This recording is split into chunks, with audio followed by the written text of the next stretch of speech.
Hello football fans and welcome inside Starlight Stadium for today's Week 4 BCFC matchup between the Okanagan Sun and the West Shore Rebels. Alongside BC Football Hall of Famer Paul Short, I'm Tyler Bennett. And Paul, this is a real clash of the Titans we have on hand here today. The previous two Cullen Cup winners going head to head. What are you expecting from this game today? A lot of fireworks.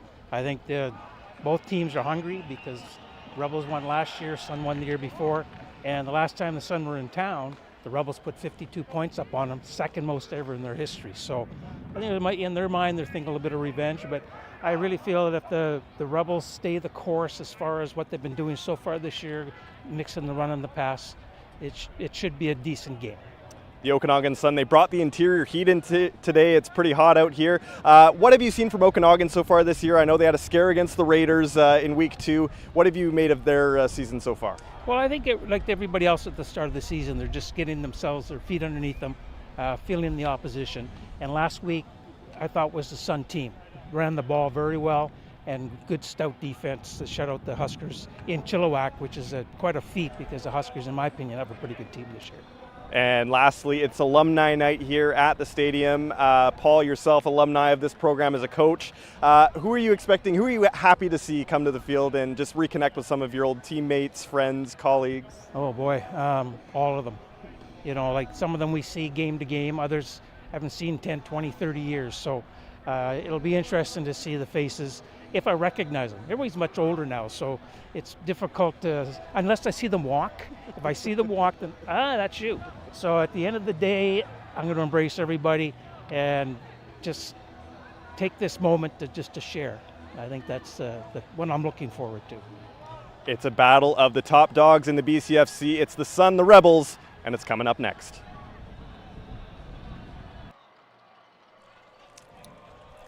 And the coin toss has been decided, and all we have left here, Paul, is to play some football. As mentioned, a clash of the Titans here, the previous two Cullen Cup champions going head-to-head. What are you expecting from this one, Paul? Good game. I think both teams are hungry. The Rebels haven't been really challenged at all this year in the past two games. And I think the Sun last week had a stiff challenge from the Valley Huskers, but came out on top with a shutout. It'd be a typical Sun matchup that's been played over the last 4 or 5 years where it's back and forth and no one's really dominating. In 2022, the Sun dominated, winning on the way to the Canadian Bowl. And last year, the Rebels dominated on their way to a Canadian final. So this is it. To me, this is the game that sets who's going to have an opportunity to finish in first place. But it's going to be an interesting game because both teams run the ball well. I think the Rebels have a bit of an edge in the passing side of it. Definitely the Sun, I think, on the special kicking game is they're pretty strong at that. They always have been. So it's going to be a good one. It'll be one of those games, again, where I think it's a measuring stick to find out where everybody is. Next week, the Rebels venture to Chilliwack. So this is a good warm-up for them. And just one of those games that everybody pencils around on their calendar to say, this is the one to watch. And the wind actually knocked over the ball there prior to kickoff, so Grady Hay going to have to go over and make sure that ball is going to hold in place. Mentioned it's hot out here at Starlight Stadium. There's also quite a breeze coming in as well, so breeze right now blowing from left to right on your screen going into the Okanagan Sun. Ball is reset, and we are underway in Week 4 as Kwame Franklin will return this deep in his own end zone. He's going to go across from right to left. He's going to look to get around the edge, and he is going to get quite a ways, but he's going to be run out of bounds just past the 25-yard line, and that's where this Rebels offense will set up to start this football game. Yeah, a typical kickoff for the Sun. They put it usually one side or the other, very rarely down the middle, and Kwame just ran as far as he could, ran out of real estate.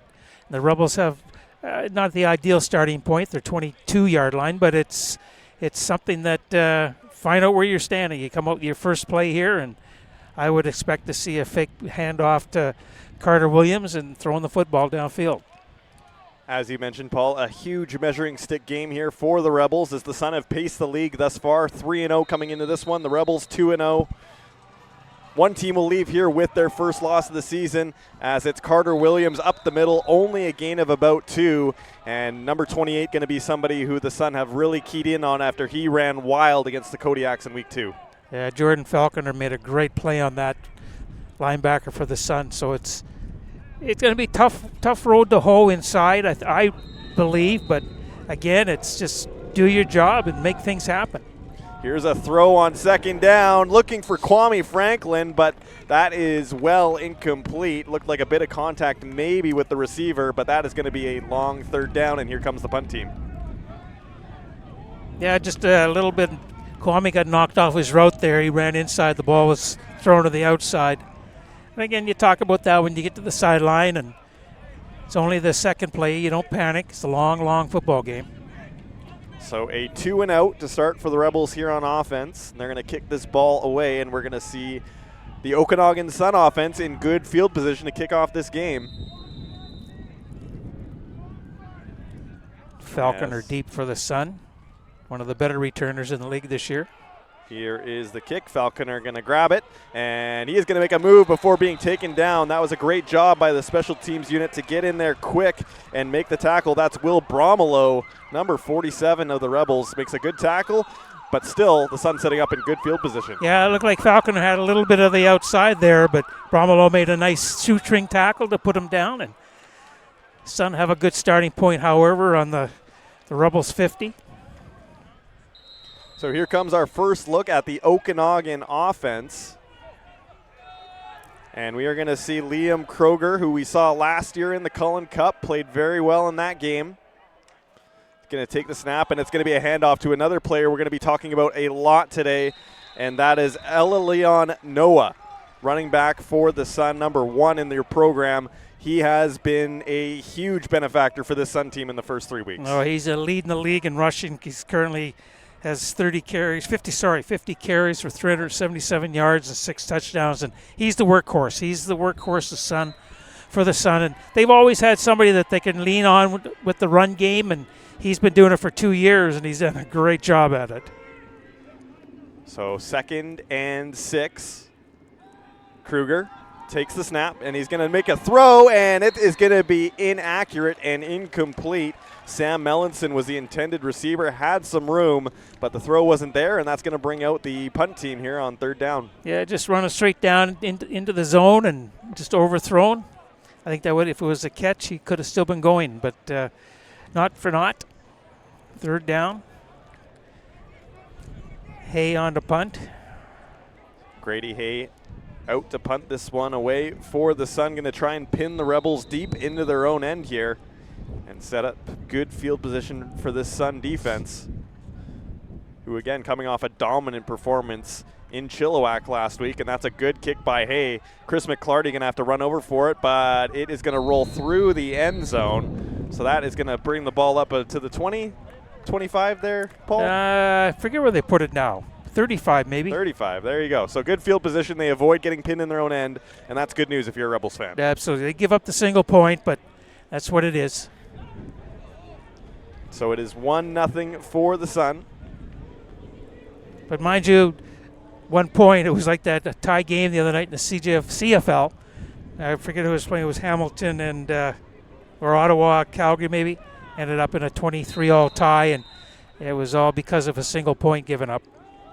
Here's a handoff to Carter Williams on 1st down, and nowhere to go as Dylan Remiard in on the tackle for the Sun. And it looks like Carter Williams not getting that free space that he was afforded in week 2.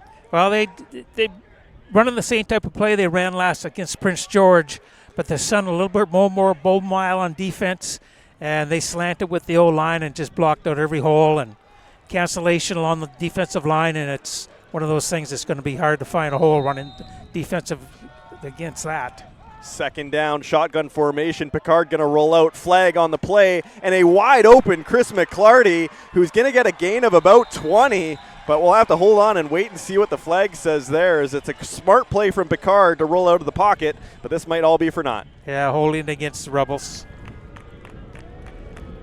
That's what afforded Picard a little bit extra time, was the hold, so they were able to get themselves open as he ran outside, but somebody just grab somebody and get a little hand on the outside of the frame, and every time the officials will call holding on that.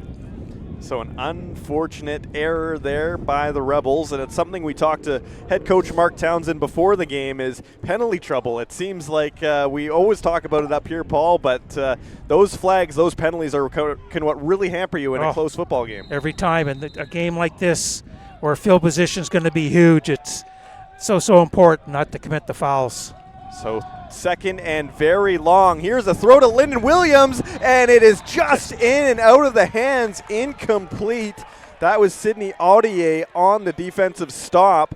Williams looking for a PI flag potentially, but he's not going to get it, and it's going to be third down and the punt team back on the field. I think that's one of the ones that you could probably, if you're allowed to throw a flag to challenge it, the Rebels would challenge that because it was pretty close. But again, it's just not a completion. And on the replay, pretty close to call. But Rebels aren't going to get the call, so they're going to punt this ball away. And look out, that one nearly blocked. And it's a sky-high kick that is going to roll out of bounds right near the 50-yard line. So near disaster there as the Sun special teams unit nearly got to the kicker, and that would have really set the Rebels back. Yes, and unfortunately a kick out of bounds on the Rebels side of center. Got to give the Sun pretty good field position to start their second drive. So the Sun back out after not doing a whole lot on their first offensive possession. They did get the 1 point from kicking it through the end zone. And Liam Kruger back out in the shotgun formation. And it is a handoff play to Noah going right up the gut. A good run there, gain of about 8. And Elion Noah showing his chops, breaking right through the middle for a big gain. Yeah, again, just quickness. He got into the line of scrimmage so fast. The linebackers hadn't reacted yet, and that's a game plan the Sun have. So far, they're pretty successful with it.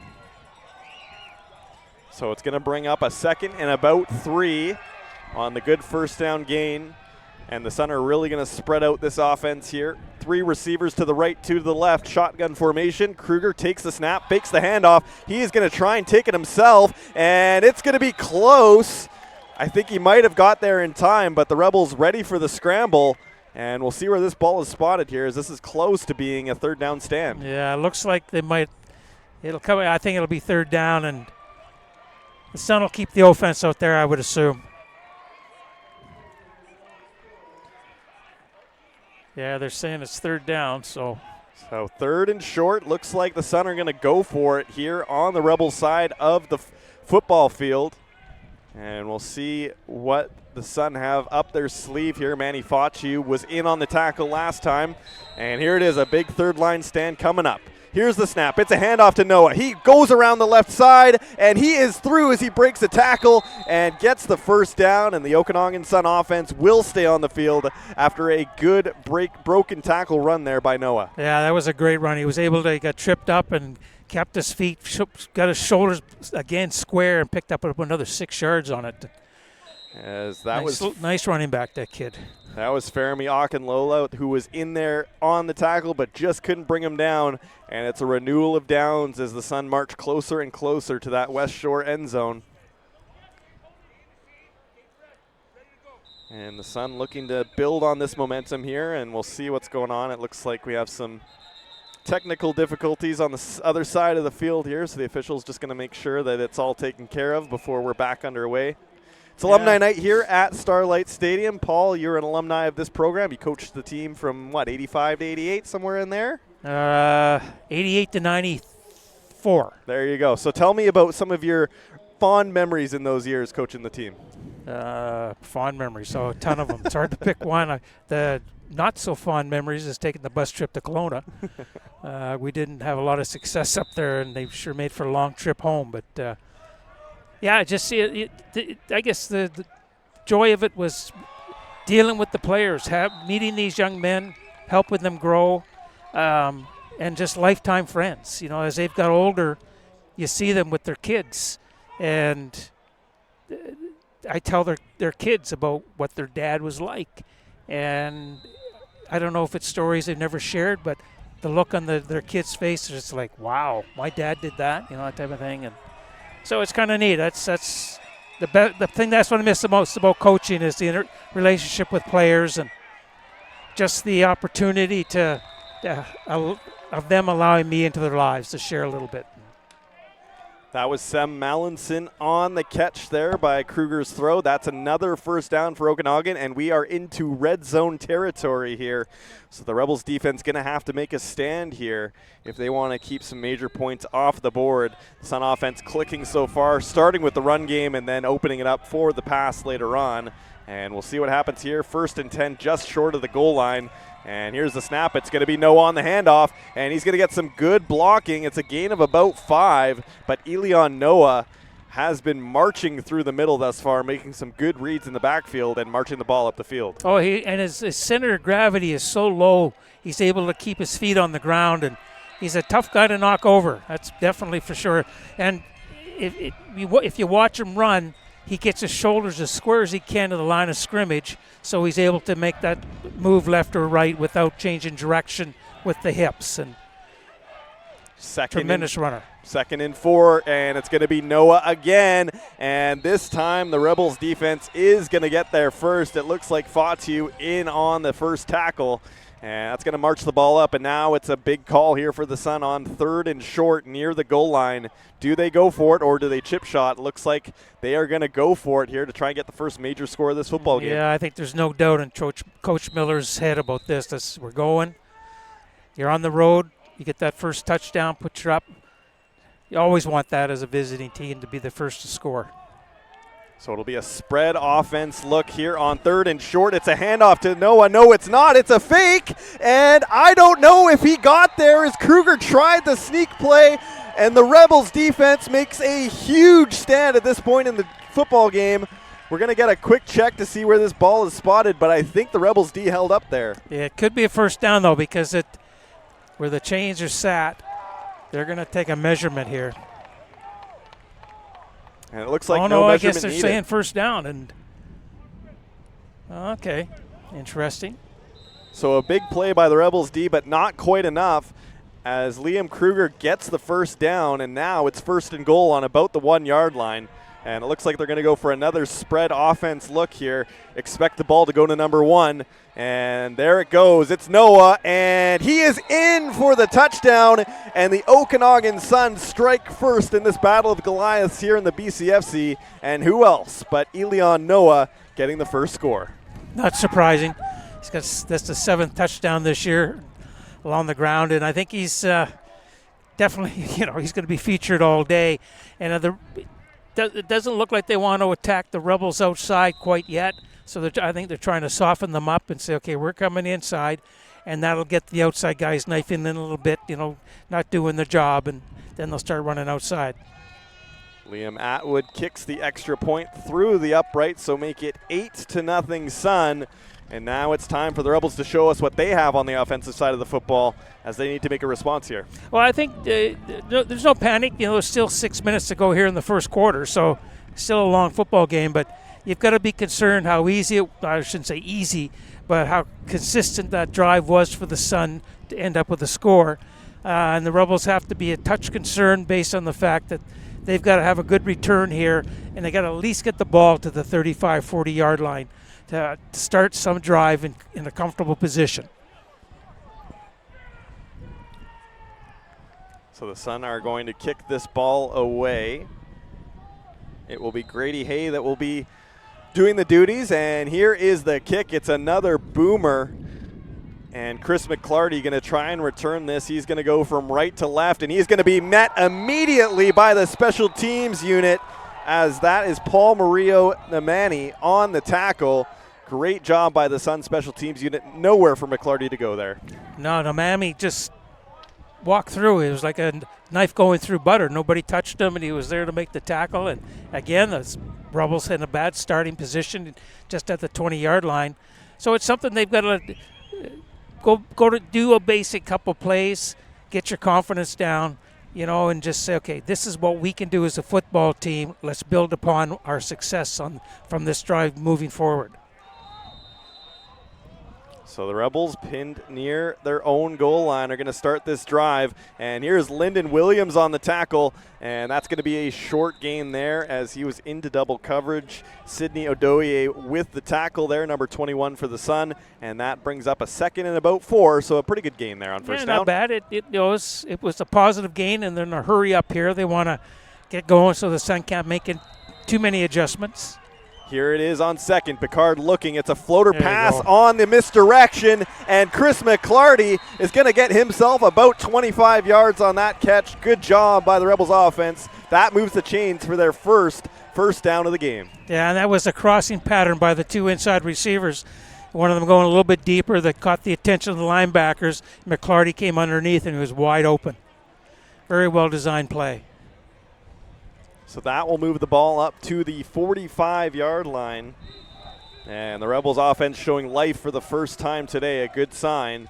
And now Picard going to hand this ball off to Carter Williams. There's a flag on the play, only gain of about 2 or 3. So let's see what this flag is as the referees will conjugate and see what the call is here. Coming from the side, it's probably offside Sun, but you never know. Yeah. So that's a free 5 yards for this Rebels offense. Yeah, never hurts when you're starting 5 yards further. Absolutely. And nobody has to do any work for it either. So Picard has Carter Williams in the backfield, man in motion. Here's the snap. Picard going to throw this one. Here comes the pressure. He's going to roll out of the pocket and scramble, and he is just going to slide down. Only gain of about 2 there, as Ethan Picard ran out of options, decided himself, and for safety got the slide and gain of 2. Yeah, hurry up offense again. Yeah, and Ethan did a smart thing there to get down on the ground because 2 linebackers were converging on him, and no sense taking a hit when you don't need to. So it's a little bit of confusion here from the Rebels personnel, as Ted Wyndham Jr. in to play fullback here by the looks of it. He's usually on the defensive side of the ball, but it looks like they need some extra blocking, so they're going to bring in some of the big boys. And here is a fake handoff, play action pass, and they're going to go deep ball here, and it is caught by Kwame Franklin in coverage, and he is in for the score. What a play. Kwame Franklin, touchdown Rebels. Very, very nice. I was cutting across, coming across the defense, and Ethan just laid it in there. Kwame made the perfect catch. That was, 56 yards for Ethan's 8th touchdown pass of the year. 2nd in the league behind Sadler Smith out in Nanaimo. Very nice play. Very nice play. There you see it on the replay. Reaches around the defender to make the catch. What a play, Kwame Franklin. Here comes the extra point. Charlie Wiersma, number 85, out to kick here for the Rebels. Good hold, and that kick right through the uprights. And now we have a 1-point game once again as the Rebels offense flexes its muscles on the play action pass and gets a major score as a reward. Yeah, and it was very well-designed play. I think they caught the Sun not napping, but just a little bit more flat foot because Ethan went up under center thinking they're in an I formation, and generally you run out of an I formation. So I think that's what was on the Suns' mind. Okay, let's stuff this. And Kwame just snuck in behind the coverage, and like you say, great catch. And Paul, when you're an offensive coordinator or a member of the offense team, you've been stalled in your first couple of possessions. How big of a confidence boost is it to get a play like that, to break open the offense a bit and maybe open things up down the road? Well, I think from a coaching standpoint, you try to stay as level as you can. You don't get up and down. You're pleased, obviously, that they scored. But from a player standpoint, it shows them that, hey, we're out of our funk. Let's make things happen, get guys fired up. And plays like that really fire up, like the special teams or the defense. So you see a little bit different look defensively for the Rebels now, probably a little bit more aggressive. Here is a bullet of a kick, but look out. And that was a near disaster there for the Rebels as that kick went short. Not a lot of defenders between Will Hoffman and the end zone there, but luckily the red jersey's able to stop Hoffman, and it will be first down near midfield here for the Sun. Yeah, and the ball rolled right to him and bounced up at the right time just as the Rebels were starting to gear down to try to make a tackle, and he was able to accelerate between a couple of them. So Liam Kruger and the Sun offense back on the field after the major score their last possession. Going to look to answer right back here. And they are going to spread out the offense. Kruger going to throw, and that is a dump-off screen pass, and going to be a fairly good gain here as that's Tristan Peddle on the reception. But the Rebels coaching sideline there was up in arms about an offside call that got missed there. Yeah, I thought it was offside, but yeah, sometimes you get the call, sometimes you don't. So it will be 2nd and 4 after the screen play. As you see on the replay, as the Sun may have gotten away with one there.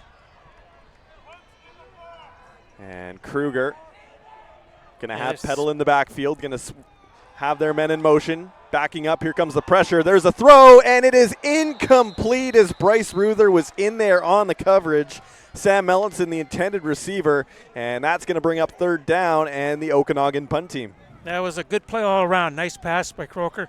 A little high, but Ruther was just on Mellison's back and incomplete. Now that's what the Rebels needed. They had to put the Sun in a punting situation where you're going to get the ball hopefully in decent field position here. And then you try to add to that touchdown they just scored a couple plays ago. Grady Hayes had a couple of booming kicks in this game. We'll see if number 22 in white can deliver another one here. As it's a bit of a low snap, but it's still a good kick. This time Chris McClarty going to be able to run onto this ball. And he's going to do some misdirections, go to the left, and he is going to be taken down fairly early. As on the tackle there was Tyler Craver. Did a great job there of getting the body in on the tackle, and the Rebels will start off just shy of the 30-yard line on their own side of the football field. And Jacob Bond was in there as well, and he was player of the week last week. He had 12 tackles against against Chilliwack, and very, very dominating defensive part for that game for him. And Jacob Bond, one of the leaders of this Okanagan Sun Yes. team. We talked about their personnel, and maybe they came up short in the Cullen Cup last year, but they have a lot of returning players who make a difference on this team. Yeah, and the Sun, I've always said that they don't rebuild, they reload. They have such a good organization that they attract some good players. Well, all the teams attract good players, but for some reason, the Sun have a pipeline into different areas, and they're able to get their hands on some pretty good athletes. And when I was coaching, we would go after kids from the prairies, and when we contact them, they say, well, the Sun contact us because they got a really nice beach. And it's kind of like, well, so does Victoria, but I guess they try to sell the beauty of Kelowna. And this is a nice play. Here is Lyndon Williams in on the tackle. A big contact there. Flags were flown right off of the line of scrimmage, so this play might be coming back regardless, as Lyndon Williams would have had a 1st down, but I believe this play is going to be coming backwards. Well, it's offside, so you decline that. So a declined penalty means the Rebels, will get a free 1st down on that play as they decline the penalty, so that Lyndon Williams play pays off, and they're going to be closer to midfield now. Yeah, and I think there's a little bit more incentive for the Rebels. Shane Beattie, who was Rebels head coach for a few years, he's the defensive coordinator with the Sun now, and he was a former Sun head coach. So I think that you're looking at it, if you played for Coach Beattie, you're probably thinking, we're going to show them.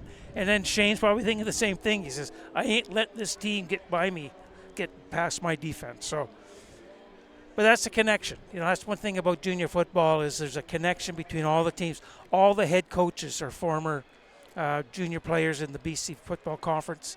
And it's just that putback, that sense of community to say, this level is important, and we're doing something positive for these young men.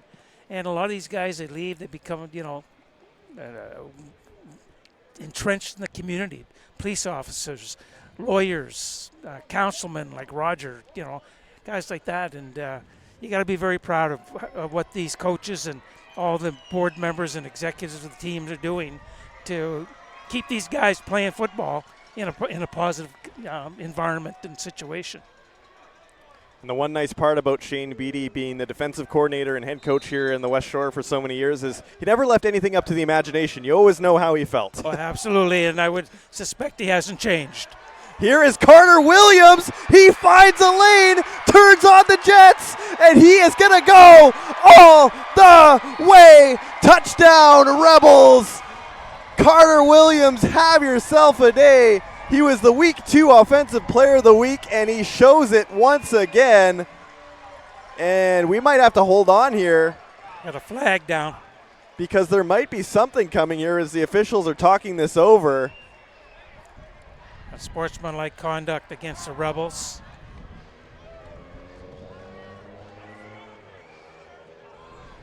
And it looks like this is going to come after the kickoff, so this won't affect this Rebels touchdown, but look at this run by Carter Williams as he is shifty through the middle and then takes it down the sideline. No one catching number 28, who has been an early star for this Rebels football team. Yeah, just all speed. He wants to get outside. Nobody was going to catch him. Not one soul. Yeah, he's run this year for, well, that was a 63-yard run, added to his already 197. And the last game he played against Prince George, he ran for 171, and that gave him the Player of the Week. But so with Kieran Hardesty moving on, Carter has just filled those shoes. They haven't missed a beat. But it looks like the Rebels took a bench penalty on that play. And it could be that the coaches were too close to the sideline. The official ran into them. So that'll be added to the kickoff, so they'll be kicking a little bit deeper. Yeah, and by the way the coaches were talking, it sounded like some of the players maybe got too fired up and were too close to that sideline, I think is what the officials had a problem with. Yes. So yeah. Going to tell all the players, keep your feet inside these cones. Yeah, and also it's, like there's a soccer line that generally you tell the team to stay behind, and that gives about a 4 yards, almost 5 yards of buffer for the coaches. And because when you're official, you're looking at the play, and if you're running down the sideline and you run into a big guy, it's going to hurt. So the extra point is good, make it 14-8 Rebels, so they take a 6-point advantage here late in the first quarter. In what has been a barn burner of a corner so far. We've seen back and forth action, and that's what we really were here for. It's what we expected in this football game. Absolutely. Yeah, so the Rebels now kicking off from the 35 rather than the 45, which doesn't really hurt you, but it might allow the Suns some field position if they get a good return here. As Gio Lanuzzi going to kick this ball away. And it is a good kick down the right sideline as the Sun have to back up to get this one. And they're going to return it up the right side and brought down early, as that's a great job by the West Shore Special Teams unit, as Tristan Peddle was the one who received the ball and had nowhere to go with that football. Yeah, it just closed down pretty quick on him, and you could hear the Rebels bench explode on that tackle. And maybe that's what they needed, was that first play to Kwame where they scored, get everybody excited. Carter Williams on the long run. Now they're pumped. They're ready to go. They're focused on the game, intently watching as well. That was Seth Beckwith in on the tackle on the special teams unit for West Shore, number 33. And here is Liam Kruger and the offense back out on the field. And they're going to go back to Noah on first down. Going to try up the middle, but a swarm of red jerseys up the middle made it so he couldn't get a gain there. It's going to be second and long. Yeah, I think they recognize, the Rebels recognize that this is where he wants to run. He's going to run up the middle, so let's make sure that our first step is canceling out some gaps. Just do your job, but just make sure you do your job. Noah fenced in on first down, and now it's decision time for Kruger, where they're probably going to throw this ball on second. But they're going to keep Noah in the backfield, so the Rebels have to be aware of that as well. They're going to spread out the offense. 3 receivers to the left, 2 to the right. Receivers in motion. Kruger takes the snap, and he's going to throw it down the middle. That is going to be caught, and that's going to be enough for a first down as the Rebels do get in there for the tackle as Marcus Burden gets the reception up the middle, and that should move the chains And that is a Sun first down. Yeah, just again, get right over the middle, throw the ball hard, which Croker did, and get your first down, stay alive. So the Not chains important move. for the Sun to answer what the Rebels just did, but a good drive here helps build your confidence back up a bit. Here is a play action pass, and Kruger going to be hit hard there as he did not fool that Rebels O-line, and that's Tayo Chitwa on the tackle, and that is going to be no real gain there as Kruger trying to play action, but no one bit there in the red jersey. Yeah, no, Chit came off the ball really hard, and following him up was Ruther, who was in on the tackle as well on top. So that 2 plays in a row where the Rebels have had decent coverage, decent work along the D-line, just something to build upon it. This is not a big down for the Sun, but it's, again, something that you want to come away with to say, okay, let's do something positive this drive. So the Rebels call a timeout, their first of the half, which means the Sun and the Rebels both have 1 timeout remaining here in the half. So both teams will get some water. Again, it's warm out here at Starlight Stadium, and because of the turf field, those little black rubber pellets pretty much are a mirror for the Sun. Oh. So the heat coming through your players' feet, they need some hydration. Looks like the players just need a bit of a break there and a good timed timeout before the end of the quarter here. Yeah, and when you enter a change room after you play on a field like this, it smells like you're in a rubber tire factory. It's just, yeah, it's overwhelming, to be honest with you, sometimes. But there's game changers, fields of like this, because the weather doesn't impact them, which is so important, especially with climate change and more rain.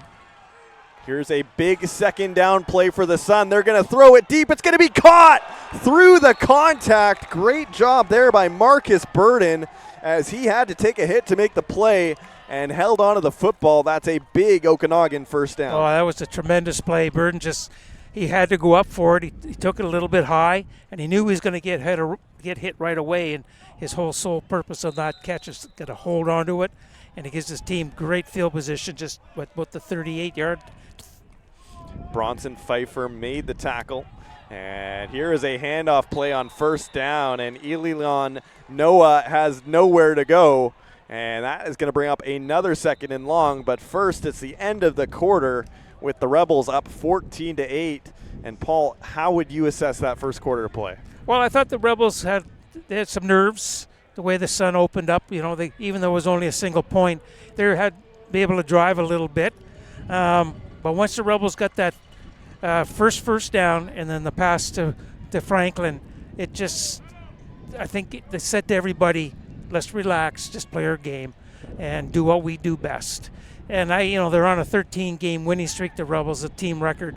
And who else to make it 14 if you beat the Sun, And then it will, again, the winner of this one I really feel is going to be in the driver's seat. But these two teams meet again in, I think it's 4 weeks, end of September. And that'll decide who's hosting all the way through the playoffs.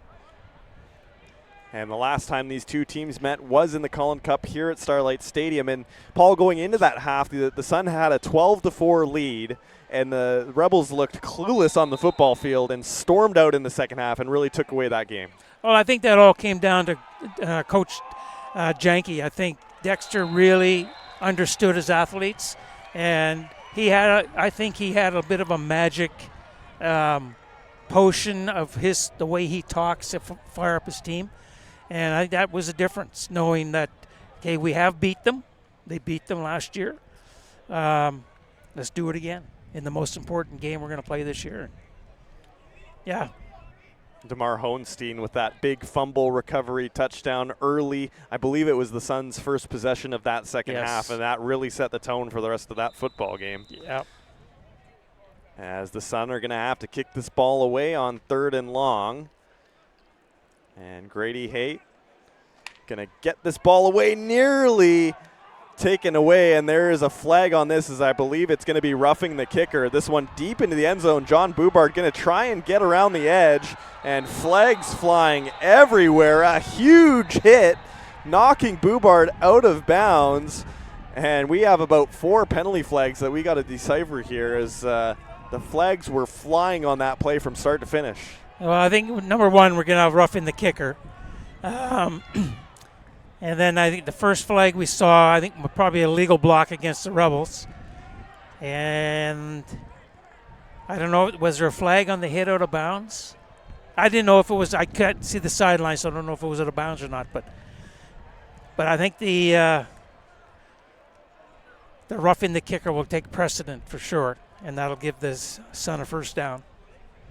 And Boubard on the play, looks like he's injured his shoulder as he took a huge hit there, as you see on the replay. And it was shoulder on shoulder, but Boubard took the worst of it, and we're going to see if he comes back to this football game, as that did not look great from here. So we'll give you some updates as he goes to the medical tent to get a look at his shoulder. But we have a lot of flags to figure out here, as roughing the kicker. There was probably unnecessary roughness in there somewhere as well. So we'll have to see where this ball is spotted here early in the second quarter. No, the officials are huddled, so they're writing a lot down. So I'm not sure. I don't know if anybody's been ejected. Normally that's when you're standing around writing when somebody gets ejected, but they do chart penalties. They make sure they chart them so they can evaluate after the game.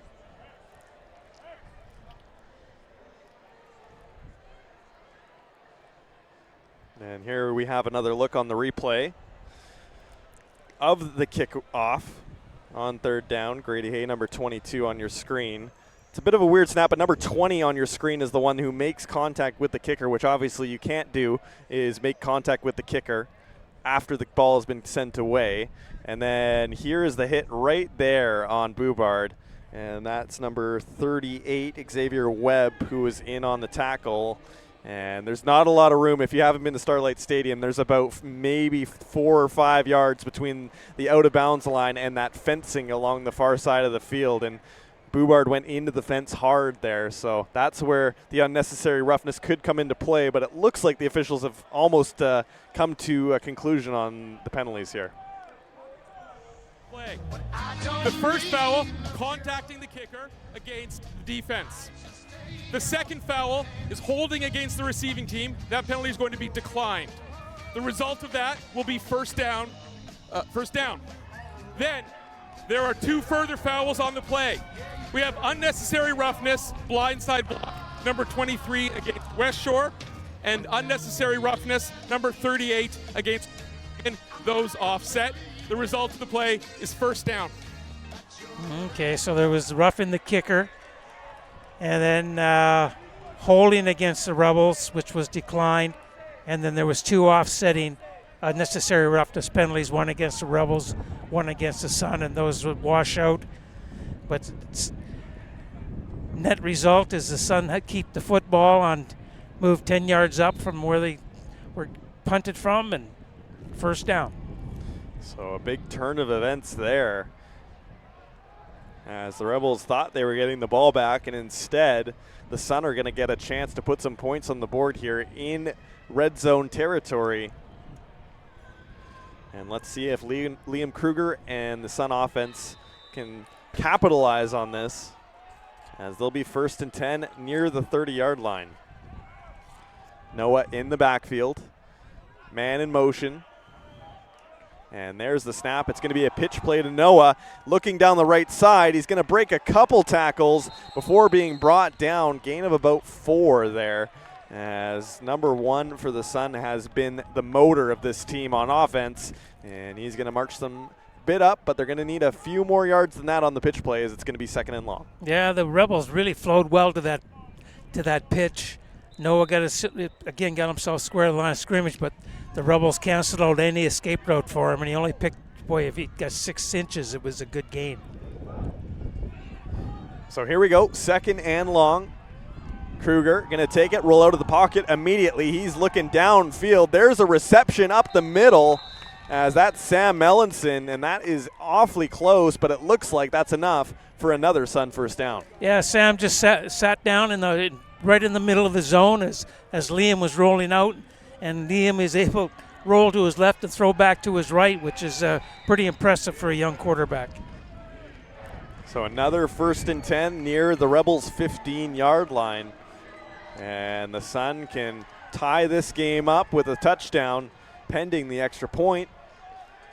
And Noah in the backfield, shotgun formation, receivers in motion, and looks like some miscommunication there as Kruger tried to hand off the ball the wrong way, and that is going to cost them as that's no gain on that handoff play, and it's going to be 2nd and long. Yeah, I think Noah went the wrong way because after Kruger got tackled, you could see Noah tapping his chest saying, "It's on me." There you see it on the replay. Kruger went to the left, Noah went to the right, and that does not work when you're trying to hand off a football. Yeah. Somebody had a little bit of a brain fart there. So 2nd and long, Kruger going to throw this one right away. He's going to look deep to the right side. That is going to be caught before being dragged out of bounds, as that's Nick DeLisson on the catch. Looks like he's just short. And that looks like that is going to be 3rd and about 2, so it's decision time here for the Sun. And it looks like they are going to go for it deep in Rebels territory. So the Rebels going to look for another 3rd down stand as it's Noah right up the gut, and the defense gets there pretty quick. This is going to be close. Yeah, he kept his legs going forward, and he moved the pile a little bit, and it might be enough to give them a 1st down. And it yeah, looks they've like signaled that 1st down. is going to be enough. So first it's going to be 1st and goal here as Noah does the job, just gets there. And the Sun are now pressing at 1st and goal. Looks like the Sun are really going to spread this offense out on 1st down, and it's going to be a play action pass, and it is going to be, nearly incomplete, but it is, nearly intercepted, but that is going to be incomplete. And that is Bronson Pfeiffer, had his hands on the ball, just couldn't keep it in. And the Sun are lucky that that ball was not going the other way. Oh, and there's a great play by him because he cut underneath the receiver. And, again, if he held on to that, go down the ground, you get the ball at the 40. So extra life here for the Sun after nearly turning the ball over on 1st down. And another play action look, and this one is going to be caught by Sam Melitson. He is in for the score as the Sun, with 2nd life, are able to get into the end zone, and through the air this time, the Sun put another major score on the board. Yeah, it was not a bad little play, just an out, get across the goal line, make the catch, but it was a good pass by Kroger because he was able to just put it to where the receiver's the only guy who's going to be able to catch it. And Rebels' coverage was pretty darn good on that play. It was just a touch better for the Sun, for the major. So here's the extra point kick. Liam Atwood on to kick this extra one, and it is through for the extra point. So the Sun retake the lead, make it 15-14. It's a tight football game here in the West Shore, much like we predicted early on. And absolutely. The Sun answer right back. Yeah, and, it's the type of game you would expect by the two front runners, and these two, hardened veterans against each other. I wrote it down here. They played, excuse me on this one. Yeah, because this is it's the Rebels' 40th year this year, and the Sun have been in the league since 1981, so they're up there. But they've played, This is the 64th game they played, and the Sun at the beginning really used to dominate. They've won 49 and lost 11. And here in Victoria, they've won 22 and lost 6. So they've had success, but like I said earlier, the last few years it's been just back and forth, back and forth. That was Chris McClarty on the return. He got a fairly good gain as he's going to be past the 30-yard line. And the Rebels going to look to answer right back here as both offenses have found their gear here in the second quarter.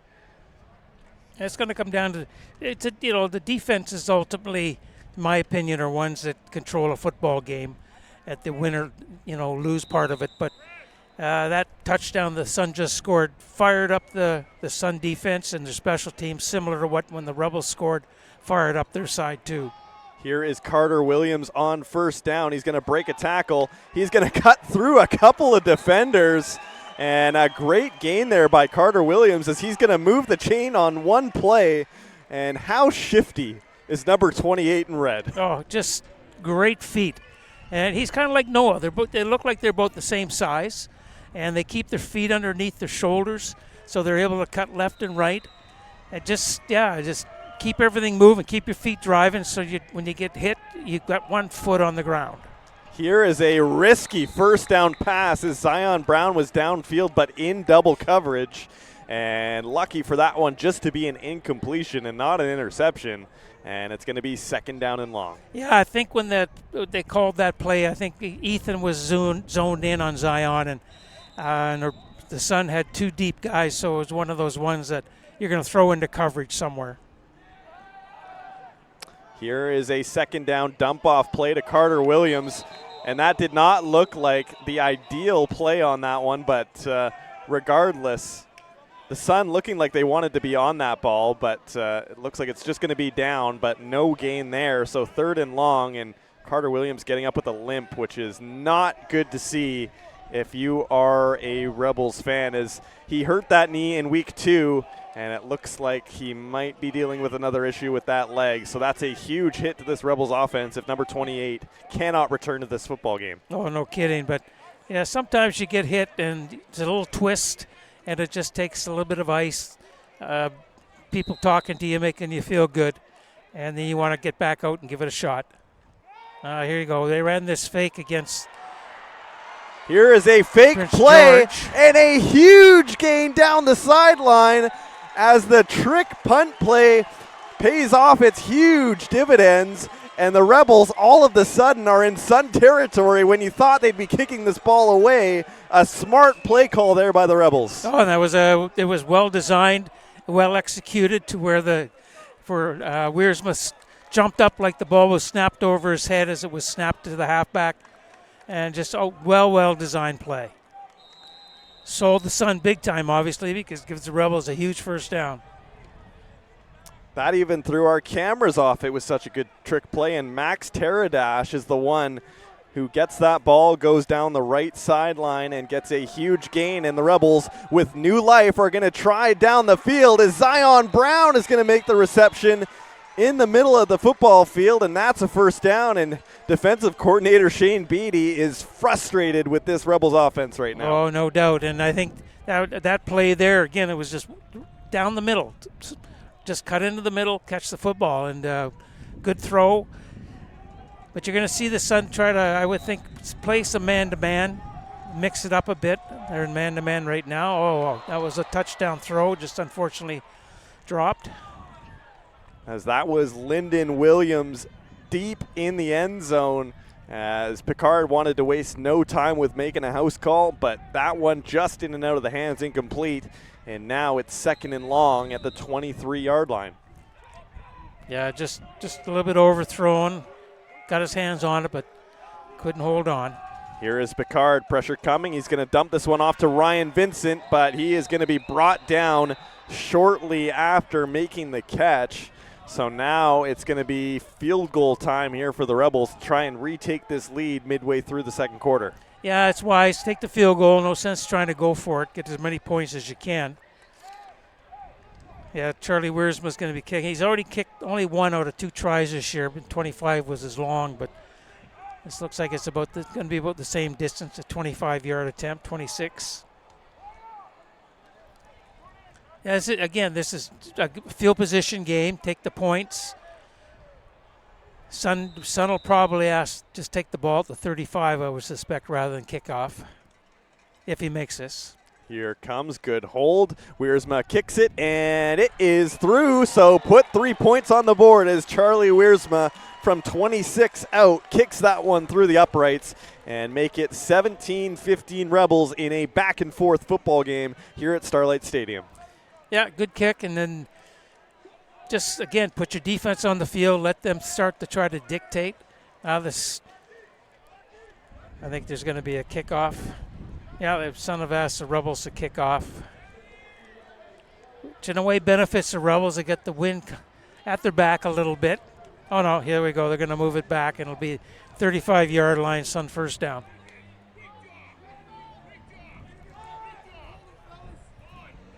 And Yeah, a Shane little Beatty, confusion defensive there. coordinator for the Sun, happy with his defense there to hold it to a 3 and give this Sun team a chance for another score here. As Liam Kruger has so far been clinical with the football. He is going to get the receivers in motion. Looks like the Rebels went offside there, so this is a free play. And a good run there, as that's Tristan Peddle on the handoff. And we'll have to see where these go, but it looked like Cody McMahon, the veteran lineman for the Rebels, might have jumped the gun there. And this could be a declined penalty after all, because the Sun ran this for a free first down. Yeah, it was just trying to get a jump. Cody just stepped over the line of scrimmage. But a big guy like that's going to get caught every time. You can't hide out there if you're that big. So the Sun declined the penalty and get themselves a renewal of downs at the 46-yard line in their own end. And Kruger gets his receivers in motion, takes the snap, and is going to hand this ball off up the middle. It's Noah, and it's only a gain of about 3 there. So the Rebels have done a really good job in the second quarter of limiting the Sun star running back here, and it's going to bring up a 2nd and about 7. That was Peddle again. I'm not sure where Noah is. That's 2 plays, because sometimes they will alternate to stay fresh, but maybe he's got a little nick. And you are correct. The 7 and the 1 look a bit similar when the jerseys are all scrunched up. I agree. So do 6 and 8. So here is the snap on 2nd and 6. Kruger had the pressure coming, and great job on the defensive coverage, as that was Sam Mellitson going up the middle, and that was Bryce Ruther in on the tackle, making sure that no reception was had, and the punt team going to be back out here for the Sun. That was a nice pass again, and Ruther was right there to make the tackle to knock the ball away. So it was a good defensive stand there for the Rebels. Get the ball back. You're going to get it in decent field position. Try to get downfield again and add to the 3 points that you just scored. John Boubard back in the game for the Rebels after being hit hard earlier on in this quarter, so that's great to see. Number 45, he's going to be back to return this kick as Grady Hay, low snap, has a bit of trouble with it, but he still boots this one away. Boubard running in on this one, and he is going to make the catch. And deciding where to go, he's going to go up the left side. He gets a block, and he's got some daylight down the sideline. Flags fly, and there is going to be the tackle made. But good run there by Boubard, but we're going to have to see where this flag comes down to after an electric return there by John Boubard. Yeah, I think it might probably an illegal block against the Rebels. It's common on long returns sometimes, but it looked like it happened at about the Rebels 50. Just move it back 10 yards. Rebels still keep the football first down. Here you see on the replay, bit of a tough snap. A rough play.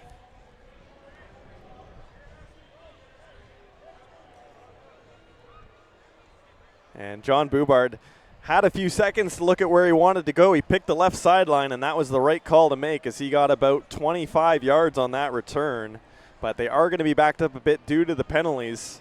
Yeah, it looks like the foul occurred at the 45, so it'll move it back to the 30. Yeah, that was a nice return. He got some great blocks, especially at the edge. And that might be the one that the official called, because you're not allowed to block back towards your own goal line, and they might have interpreted that way. So if you block towards your opponent's goal line, that's okay while you have the football. But they're trying to eliminate those comeback blindside blocks that create a lot of injuries. So the Rebels, after the penalty, take over at their own 30-yard line. Ethan Picard takes the handoff, and he's going to pitch it over to Lyndon Williams, who looks for some blocks, but not a lot of blocking to be had there, as the Sun did a good job of snuffing that play out, as that was Vicente Ferreira on the tackle. Still a gain of about 6, though, so not a bad first down play. Yeah, it was just this one, again, what you try to show the defense a whole different look and make them use their feet, turn their shoulders to chase and to get into pursuit. That was a nice play. And there is Lyndon Williams again on the short pass play, and that is going to be enough for a Rebels first down. So number 8 for the Rebels being a reliable receiver here, and that's going to move the chains. Yeah, he must be pretty proud that he's wearing number 8 too. Kieran Pazant wore that number, and he's now with the BC Lions. And for those of you who stick around for our halftime show, Kieran Passant himself will be up here in the booth, and we'll talk to him about his season with the BC Lions as Ryan Vincent goes up the middle for a great gain of about 25 yards. Number 34, Ryan Vincent with a huge run up the middle. We have a Sun player down just shy of the 50, so he'll need some medical attention. Looks like he's going to be able to get off the field under his own accord. Yeah, looks like a shoulder, but that was nice. He hit the hole just very, very quick. Good crisp blocks at the line of scrimmage, and then it was just all him to make people miss and get as far as you can go. That's Dylan Remillard, who is being helped off the field, number 33 for the Sun. And in the midst of that, I did mention Kieran Passant going to come up here to the broadcast booth during halftime. He is here on behalf of Alumni Night, and it's been great to see Kieran moving up in the Lions system. He's got some snaps. He's made his first catch. And I know everyone in the Rebels organization is really proud of Kieran and what he's been able to do since graduating from this program. Oh, absolutely. And any time you can step out a junior into professional football is a huge accomplishment. And it shows junior football is relevant, that there are athletes that play here. And just all, kudos to him. But unfortunately, the guy he replaced was another junior, Javon Katoy, who played for the Langley Rams, who stepped right out of junior as well. But apparently, as I understand, that Javon is back, so Kieran's been moved back down to the practice roster. But still, hey, he's played games, he's made catches, he's making himself known in the CFL. Here is another good run by Ryan Vincent as he's gotten the ball a couple plays in a row here and has not disappointed with the football. And we're going to see what this flag is for here. Yeah, close to the end zone, so it's just might be a hold after yards gained, I would assume. And Ryan Vincent into this game as the lead running back after Carter Williams re-injured that knee of his, and Ryan hasn't looked like he's missed a step.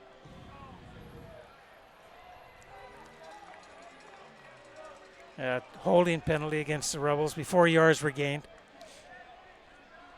So that will back up this Rebels drive to near the 40-yard line here. So back to near midfield after Ryan Vincent was running wild there for a few plays in a row. And they're going to have to do it all over again here. Yeah, they don't drop off too far when Carter isn't in there, because Ryan is a really good running back himself. So here's Picard. He's going to roll and look deep down the sideline. That's incomplete, and no flag on the play as Kwame Franklin was heavily interfered with. The Rebels sideline is up in arms. How is that not a PI? Not to be biased, but yeah, the crowd doesn't like it either. So. That was routine pass interference, and the Rebels don't get the call, and now it is 2nd and long, and Picard gonna really need to make things happen here as it's a screen pass, incomplete, looking for Ryan Vincent, and just like that, this Rebels drive in peril after a missed call. Yeah, the pressure got on pretty quick there, and Ethan had nowhere to go, and the line hadn't even been set up, so just put it in the ground. Looks like they're going to try a long field goal try. No, I guess they're going to, long field goal try, looks like. Oh, no, sorry, going to punt. Yeah, Wiersma going to punt this from about the 50. Just try and hem in this Sun offense. Good snap, good kick. And this could be a no yards penalty here. Yeah, no flags. So they're going to start, looks like at about their 3-yard line.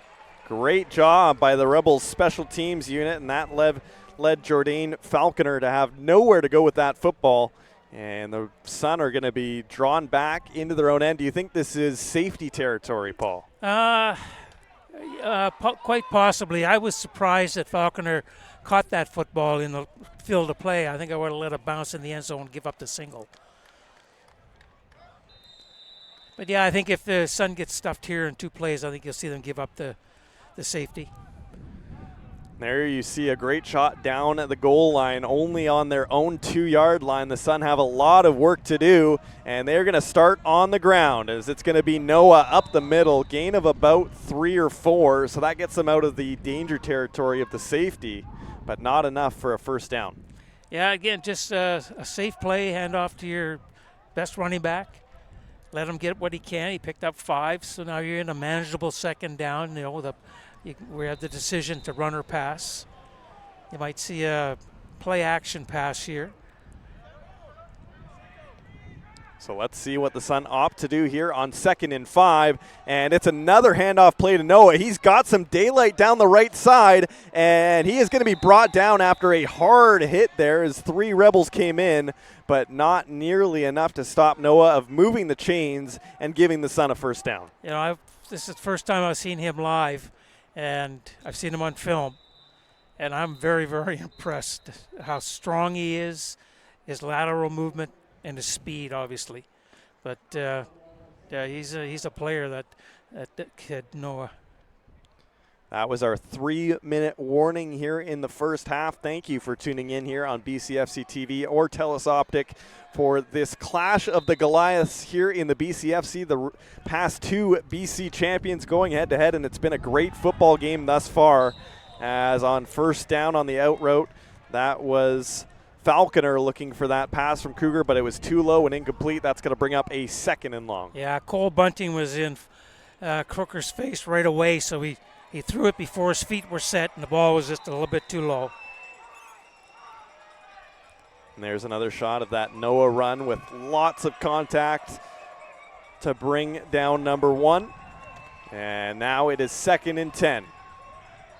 Kruger needs a big play here. He gets his receivers in motion. Play action, rolling out of the pocket, running out of time. It's a deep ball, and it is going to be incomplete as Falconer had a hand on it. He had daylight ahead of him, but couldn't rein in that football.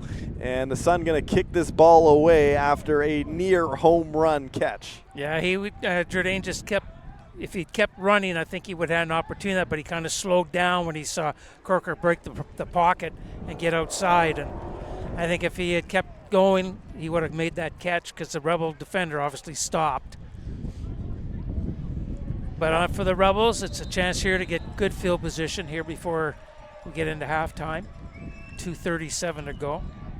Here's another low snap. Grady Hay going to hold on to it.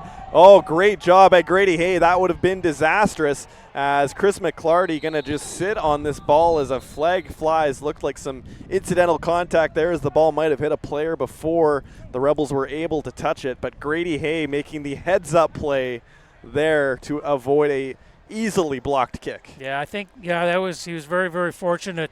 And it was smart play by Hay, just moved a bit to his left to get out of trouble. But I think on this play here, the ball was rolling, and it hit a Sun player, so it'd be no yards. So there you have it, a 5-yard penalty. And that will move up the Rebels offense here, looking for a few more points here right before the end of the half in what has been a back-and-forth affair thus far. And the Rebels going to look to tack on a couple extra here before the end of the half. Good field position for them here, and try to capitalize. You're up by, 16-15, I believe. 17-15. Here's Picard on first down, going deep for Zion Brown, and incomplete. As good coverage there by the Sun secondary. That's David Lewis in on the coverage. Nowhere for Zion Brown to go, and it's now 2nd and long. Yeah, a good pass again, but you throw it into coverage, the ball in the air that long, other players, especially the deep safeties, can break off their coverage and help out. But again, no harm, no foul. The ball fell incomplete, and he lived for another down. So the Rebels going to need a big gain here on 2nd down to keep this drive alive. Picard going to get his receivers in motion. Zion Brown going from right to left, and he's going to look to throw this one right away. And there is a man open. It's Chris McClarty, and he's got a first down as he fights for some extra yardage. And a great catch there by number 21, and that is going to move the chains. Yeah, it was wide open. Just he ran it in and then bent back out, and it was wide open on the play. And then he let his feet do the rest to move the ball to the 23 3-yard line, first down. Here you see on the replay, Picard had some pressure coming, threw it over the O-line and found his man. As here on first down, it's Ryan Vincent going up the middle, and it's a gain of about 5 there as Ryan Vincent, number 34, in for the injured Carter Williams, who's still getting worked on the Rebels sideline. So that's a big hit, but Vincent is picked up, right where Carter Williams left off. He's been great through the middle. Yeah, they haven't missed a beat with Carter sitting on the bench, but and strong. They're both really strong runners. And I think if the Rebels here try another field goal, and coach so is saying we're going. Vincent gets 2, but now brings up 3rd and 2, and the Rebels offense going to stay out. So here's a late quarter gamble here from the Rebels offense. Let's see if it pays off, as Picard has 2 receivers with him, and it looks like there's going to be a timeout called here, or maybe a missed snap. We'll see what happens here. But it looks like they may have not have waited for the clock to set in yet, is maybe our problem. I think before the head official could start the play. And Mark Townsend going to call timeout here. Rebels going to use their final timeout to talk this over on a big 3rd and 2 play in the Sun territory, and it looks like it's decision time here between Ethan Picard and the Rebels coaching staff. Well, I don't think there's a wrong decision. You can go for it if you get it. Obviously, that's the goal. But if you get stuffed, they're deep in their territory. There's 2 minutes and 2 seconds to go in the half. You're going to get the ball back, I would assume, at some point. And if you keep them pinned down there, you're going to get it back in decent field position. And if you kick a field goal, you tack on 3 more points. But that you'd be kicking off, I would assume. Yeah, so, I really think there's no major wrong decision on this, and Mark just made the decision that we're going for it. So after talking it over, it sounded like the field goal unit was going to come out, but the Rebels offense going to stay out here and go for it to try and make this drive continue here deep in Sun territory. And this is one of those pivotal plays that could change the course of this football game right here. And you look at these decisions based on what you've seen on film, and on these type of plays. Here is Zion Brown makes the catch on 3rd down. As the gamble pays off. A couple of the Rebels O-linemen hurt on that play, but Zion Brown makes the catch, and now it's 1st and goal, and the Rebels pressing late in this first half. Yeah, that was a nice play again. Zion just came bend over the middle, just in front of the linebackers, make a tough catch. Try to get in the end zone, but not. You get your fresh set of downs. It looks like they're at about the 3 to 4 yard line. And again, the clock's in your favor. Inbound play, the clock keeps rolling on the snap, or on the whistle, sorry. Ted Wyndham into play, fullback, and Ryan Vincent up the middle. That's a touchdown for the Rebels as they add a major score late in the first half, as Ryan Vincent filling the shoes of Carter Williams with ease. A big touchdown there, and that gives the Rebels at least a 1-score lead here late in the first half. Yeah, again, just Ryan up the middle. Just get behind the big guys, let them push, excuse me, and then put your shoulder across the plane of the goal line, and you come away with 6 points. Charlie Wiersma out for the extra point kick to try and extend this lead even further. Here is the hold, and that kick is through. And on the roof. In fact, it went over the uprights, through the netting, and onto the roof of West Hills Arena. Make it 24-15 Rebels, a 9-point lead with just over a minute and a half remaining in this first half. It was a good drive, resulted in the touchdown, but it was a smart play calls and some tremendous athleticism by the Rebels with the runs and with the pass receptions. And Ethan a few times had to roll out, and he is good on his feet, so they didn't miss no beat on that one. So Gio Lanuzzi on to kick this ball away. And the Sun have one timeout remaining here in the half, but they're going to have to work quickly. As Lanuzzi boots this ball away. It's a great kick. And Peddle going to take this ball deep in his own end and go right to left. And he has a seam here, and Tristan Peddle just brought down in time, but there was definitely some daylight there. A good return there by Tristan Peddle. And if not for a tackle there by Ben Matai, number 26, that could have been a house call. He had his motor running, that's for sure, and Ben was chasing him from behind and finally caught up with him. But good field position for the Sun here. It's kind of what they needed. Last couple of times they've had the ball, they've no success, and Rebels have come away with 10 points. And so the Sun could still have I'm not sure what the time is. They're showing some highlights. Here is a throw on first down. That's incomplete. And incomplete, as that was Falconer trying to catch the low pass but just couldn't get it. And that is going to be second and long now. Yeah, I thought Kruger could have set his feet on that one. There wasn't a lot of pressure as he was rolling. And Falconer wide open. I thought if he set his feet, it would have been a completed pass, in my opinion. So they still lose lots of time. They get a first down. There's a minute 26 to go in the half. At least try to come away with some points if they can. Here is Noah on the pitch play, and a great job by Cole Bunting in on the tackle. Only gain of about 1, and that brings up third and long. They're going to punt. They don't want to turn the ball over here with a minute 20 to go. But it affords the Rebels right now an opportunity to get good field position with a return and then having a chance to score add to their points before halftime here.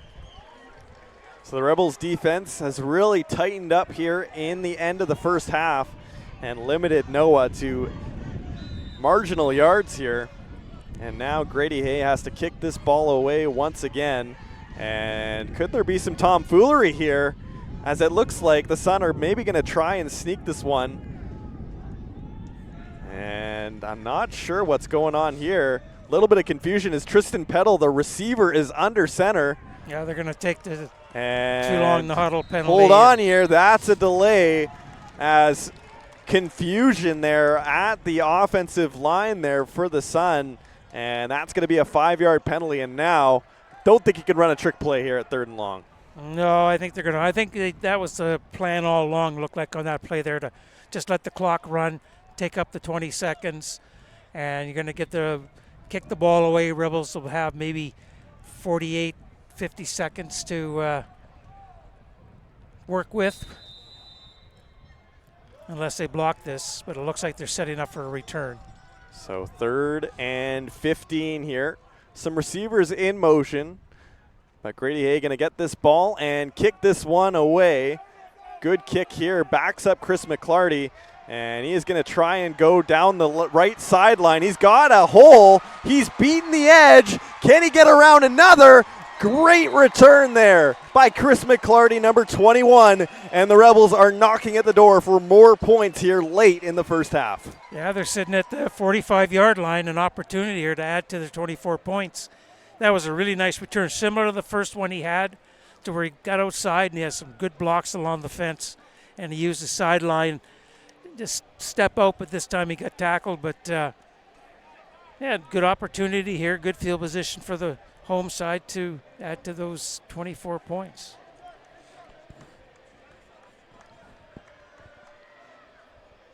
So the Rebels with good field position here. No timeouts remaining for them. And actually both teams have used both their timeouts now, so we're going to see a frantic finish here to the first half. As Ethan Picard and the offense back out on the field here, looking for more. They've been successful as of late. Picard on first down, stays in the pocket. Now is going to roll out with pressure coming, and he had to just get rid of that one as the heat was coming in, and he just got rid of it for 2nd and long. Yeah, he was looking at Zion Brown at the beginning, but he got a little bit of pressure, and Zion on the first 20 yards was, I thought if he threw a bullet at him, he would have completed it. But the Sun were deep enough. They know what the Rebels want to do. They had a lot of coverage back there. So here we go, 2nd and long. Picard takes the snap, backs out, holds on it, and here comes the pressure, and he just gets rid of it in time, but no play to be had there, and now it's 3rd and long, and the Rebels punt team is going to try and trap this Sun offense deep in their own territory with 30 seconds left in the first half. Yeah, just Sun brought the pressure, and so Rebels now just try to, you could almost, I think they'll punt. Well, the Sun get a good return here and get it like similar to what the Rebels did. Get a good return, get yourself in position to score with some points, but a little bit deeper hole with your returner's heel sitting on the 6-yard line. Charlie Wiersma with a sky-high kick, but it's a short one. And this ball going to bounce near the 25-yard line. And hold on a minute. Do the Rebels have this football? They're seeming like they've got it, but there's flags on the field. So let's wait and see where this ball comes down to. Well, I think Charlie, the punter, got the football. And they always throw a flag saying no yards, but there they picked it up. So the Rebels offense has another life here with 20 seconds to go. And a huge play by the Rebels special teams unit keeps the ball in West Shore territory, as you see it on the replay, the high bounce. And that's the kicker, Charlie Wiersma, 85, that gets onto the ball. So the man that kicked the ball received the ball. You don't see that every day. It's just one of those things. They throw the flag because the officials who throw the flag don't know who the punter is. And then they wait to find out who's got eyes on the punter to say, yeah, he was the punter. Or if there's guys behind the kicker at the time. And now it heads-up play by Charlie on that one to get downfield as quick as he could.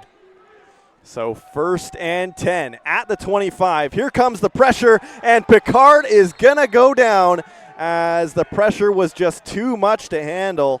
And that is Mitchell Hickingbottom making the sack, and that's a loss of about 5. And the Rebels going to be backed up here on 2nd and long. Yeah, again, one of those ones where Ethan wanted to go a little bit deeper, but just didn't have the time. So they're just on the ball. The whistle's going to start. They're just going to snap it here. One last play, throw to the end zone. And here is Picard looking deep down the end zone. Zion Brown trying to get there, and it is going to be incomplete as there was white jerseys all over that football. That is going to be incomplete, and that is going to be our first half of play. A frantic half of football between these two BCFC Giants. Back and forth affair, but the Rebels, the home team, have the lead at this juncture of the football game. And, Paul, what are your final thoughts on that first half? Oh, it was a good first half. Like I say, they were in their corner at the beginning. They came out fighting, and Rebels were a little tentative at the beginning until they scored that touchdown by Carter Williams. And the Sun the same way. After Carter scored, they kind of get a little more tentative, but then they picked up their pace when they got their touchdown. So I think the second half is going to be very, very interesting. I'm just curious to see what happened to Carter Williams. If he's out of the game, they haven't lost a beat. But you just hate to see any young man get hurt and miss a game.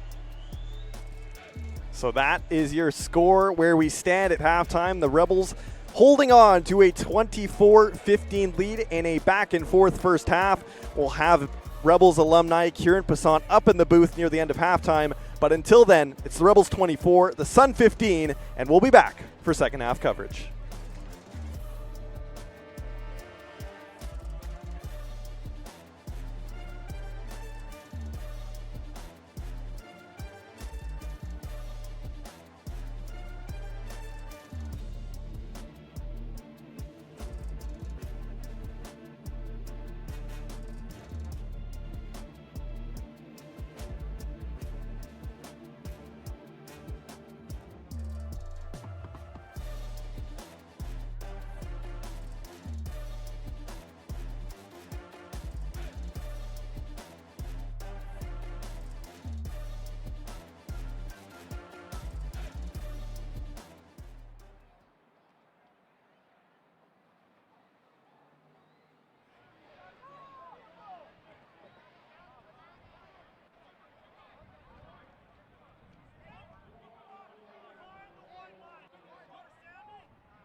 I'm Cody McMahon. I'm from Mission, BC. Hey, I'm Ethan Picard. I'm from Cochrane, Alberta. Hey, I'm Kwame Franklin. I'm from Cohaba, Nova Scotia. Hi guys, I'm John Anderson from Port Alberni, BC. I'm Zion Brown from East Preston, Nova Scotia. Hi, my name's Lorenzo Altabelli. I'm from São Paulo, Brazil. Hi, this is Fermi Okololo. I'm from London, UK, and this is Know Your Rebels. What's your favorite snack food? Snack food, I'm pretty boring. I'll just put some chicken thighs in the air fryer, and that's about it. I think snack food, I just have to go with, I'm not a big snack guy, like lasagna, that's my snack food. It's gotta be paçoquinhas. In Brazil, we have these peanut, they're kind of like Reese Cups, but not too sweet. They're less sweet than Reese Cups, so it's gotta be paçoquinhas. I'm already a snack guy, but in Canada, you guys got these Doritos sweet chilies. I love those, the black pack. Chocolate, I'm a big chocolate guy. I mean, put chocolate on anything, I might eat it. What's your favorite chocolate of the bunch? Probably Hershey's. I get made fun of this for a lot, but I really like chocolate covered jujubes. What? Yeah, that's an alignment thing, but you know, just good choice. They recently got those like cheese balls, those ones from Toy Story. They recently started selling those out in Walmart. Bought a couple boxes of those. Those are nice. Look, I'm Woody. Howdy, howdy, howdy.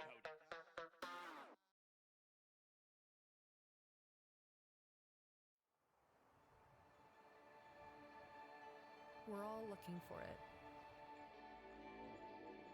A place to reignite your soul and to awaken your inner child.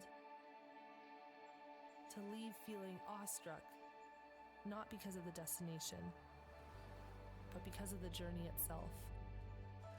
Take a deep breath and smell the freshness of the air. Listen to nature's music. Look out onto the vast horizon. Indulge in locally foraged food. Feel the warmth of the sun and the coolness of the ocean. Let your senses come alive.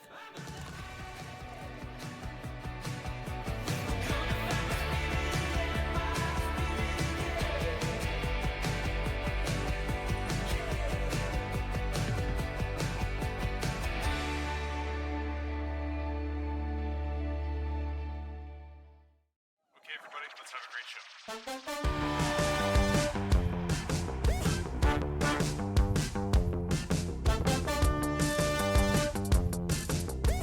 Jesse's gonna throw, look out, Karen Basad, got it. There from Cole Pickup, who will pass it there to Jesse King, who scores again! At West Shore Motorsports Park.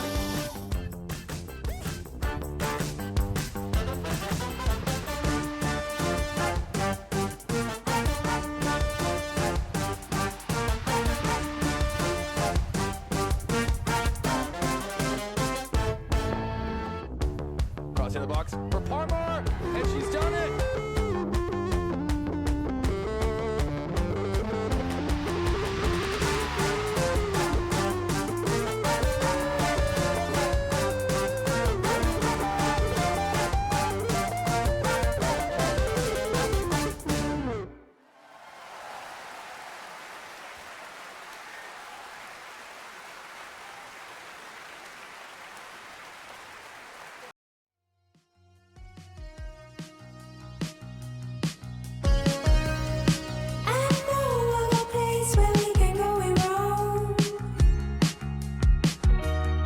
Let's take a long close look where no one else can see. In a dream that was made of gold, and I knew just what to say. Let me take you far away, away. As long as I'm with you, I can do anything. As long as I'm with you, I can do anything. When you're looking for a way to go, won't you reach for my hand? 'Cause I will be with you, just need to hold on. My name's Harold Skadberg. I am co-owner of Viking Properties, formerly Pacific Coast Land. We decided to change the name to more reflect our heritage. My name is Jan Egil Gulbrandsen. I'm a co-owner and partner with Harold in Viking Properties. John and I have been partners since 1986. In the old days, we bought lots and built houses and sold them, and we mostly build condo buildings now instead of single-family homes. John and I go back to Norway quite a bit, getting ideas from there how to do things better. We're using solar panel on the roofs and electric car chargers. And more people are driving electric, and we want to be prepared for the future and promote some healthy and environment-friendly options. And people seem to like that. We're fortunate enough to have Ben taking over more and more for us. He's been working with me for probably 4 or 5 years now, and the company is in good hands. My name is Ben Gulbrandsen. I'm the president of Pacific Viking Group Properties. So I used to frame for Harold 20 years ago when I was just out of college. I became a lawyer down in California, and I was looking at my next step in my career, and I just took over as the president last year. And we have plans to expand what we've been doing by fourfold in the next couple years. And now we're building very close to the downtown core of Langford, and we got mountains, we got snow, we got forest. Everything is in walking distance, basically. So you get a whole lot more for your money in Langford.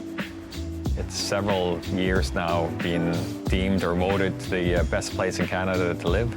With all that, people are working from home and they're finding it kind of crowded in a lot of places, so we're trying to offer larger units for them. And so what we try to do is really provide the most square footage possible within people's price range in a very neutral palette so that people can come in and make their own mark on their own home.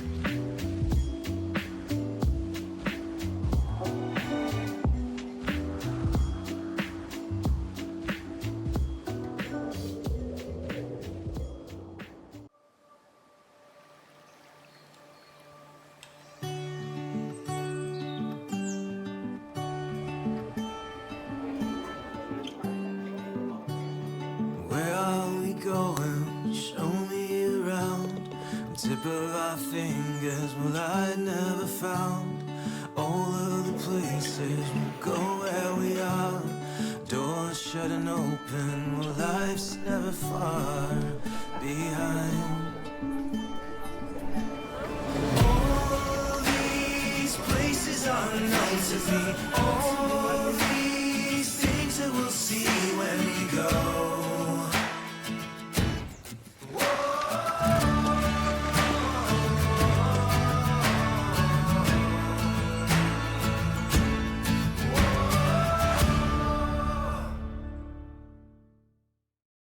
I'm Cody McMahon. I'm from Mission, BC.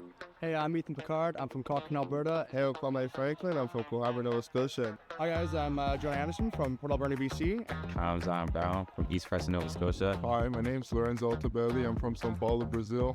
Hi, this is Fermi Okololo. I'm from London, UK, and this is Know Your Rebels. What's your favorite snack food? Snack food, I'm pretty boring. I'll just put some chicken thighs in the air fryer, and that's about it. I think snack food, I just have to go with, I'm not a big snack guy, like lasagna, that's my snack food. It's gotta be paçoquinhas. In Brazil, we have these peanut, they're kind of like Reese Cups, but not too sweet. They're less sweet than Reese Cups, so it's gotta be paçoquinhas. I'm already a snack guy, but in Canada, you guys got these Doritos sweet chilies. I love those, the black pack. Chocolate, I'm a big chocolate guy. I mean, put chocolate on anything, I might eat it. What's your favorite chocolate of the bunch? Probably Hershey's. I get made fun of this for a lot, but I really like chocolate covered jujubes. What? Yeah, it's an alignment thing, but you know, just good choice. They recently got those like cheese balls, those ones from Toy Story. They recently started selling those out in Walmart. Bought a couple boxes of those. Those are nice. Look, I'm Woody. Howdy, howdy, howdy.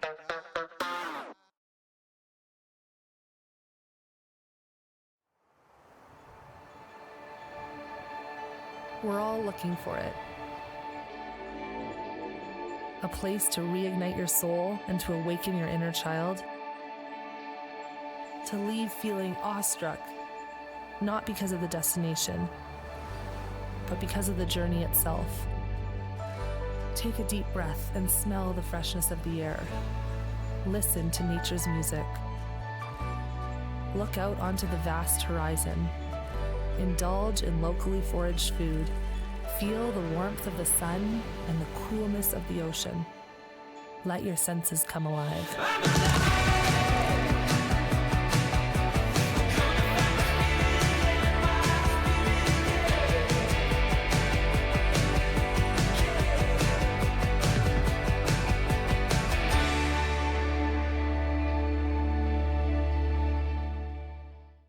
Okay, everybody, let's have a great show.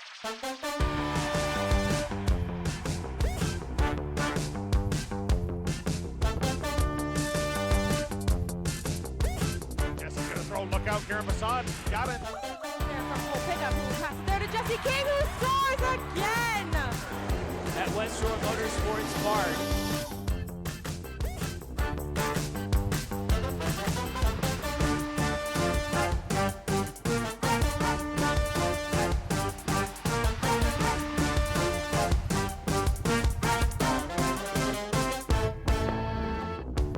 Crossing the box for Parmar, and she's done it.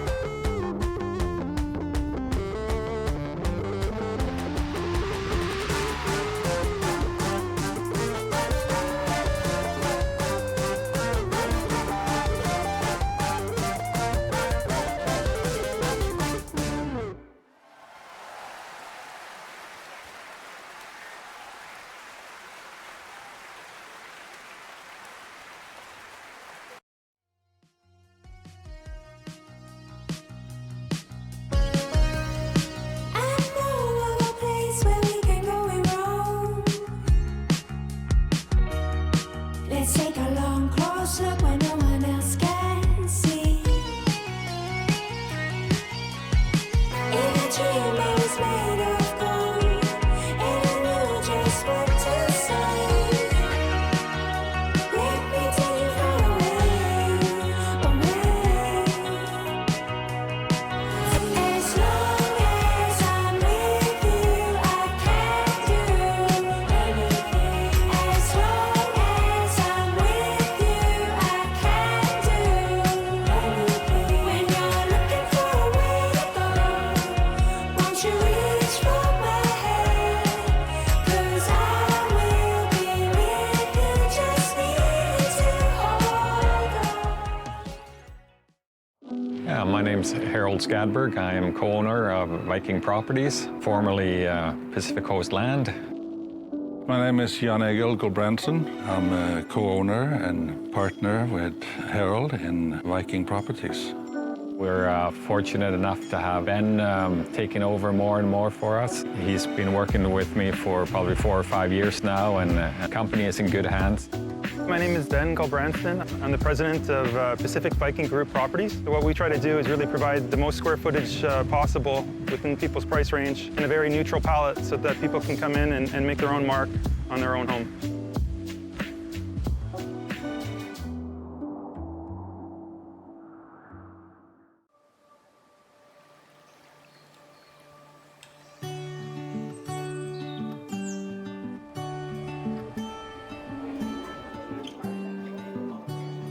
Where are we going? Show me around.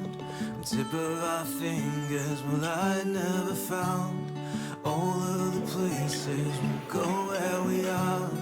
Doors shut and open, well, life's never far behind.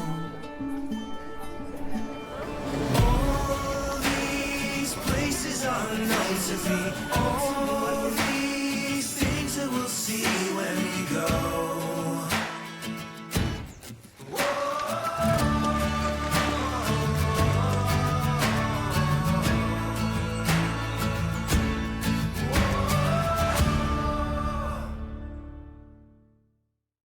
I'm Cody McMahon. I'm from Mission, BC. Hey, I'm Ethan Picard. I'm from Corkin, Alberta. Hey, I'm Kwame Franklin. I'm from Collaborative, Nova Scotia. Hi guys, I'm John Anderson from Port Alberni, BC. I'm Zion Brown from East Preston, Nova Scotia. Hi, my name's Lorenzo Altabelli. I'm from São Paulo, Brazil. Hi, this is Fermi Okolola. I'm from London, UK, and this is Know Your Rebels. What's your favorite snack food? Snack food, I'm pretty boring. I'll just put some chicken thighs in the air fryer, and that's about it. I think snack food, I just have to go with, I'm not a big snack guy, like lasagna, that's my snack food. It's gotta be paçoquinhas. In Brazil, we have these peanut, they're kind of like Reese Cups, but not too sweet. They're less sweet than Reese Cups, so it's gotta be paçoquinhas. I'm already a snack guy, but in Canada, you guys got these Doritos sweet chilies. I love those, the black pack. Chocolate. I'm a big chocolate guy. I mean, put chocolate on anything, I might eat it. What's your favorite chocolate of the bunch? Probably Hershey's. I get made fun of this for a lot, but I really like chocolate covered jujubes. What? Yeah, that's an O-lineman thing, but just good choice. They recently got those like cheese balls, those ones from Toy Story. They recently started selling those out in Walmart. Bought a couple boxes of those. Those are nice. I'm Woody. Howdy, howdy, howdy.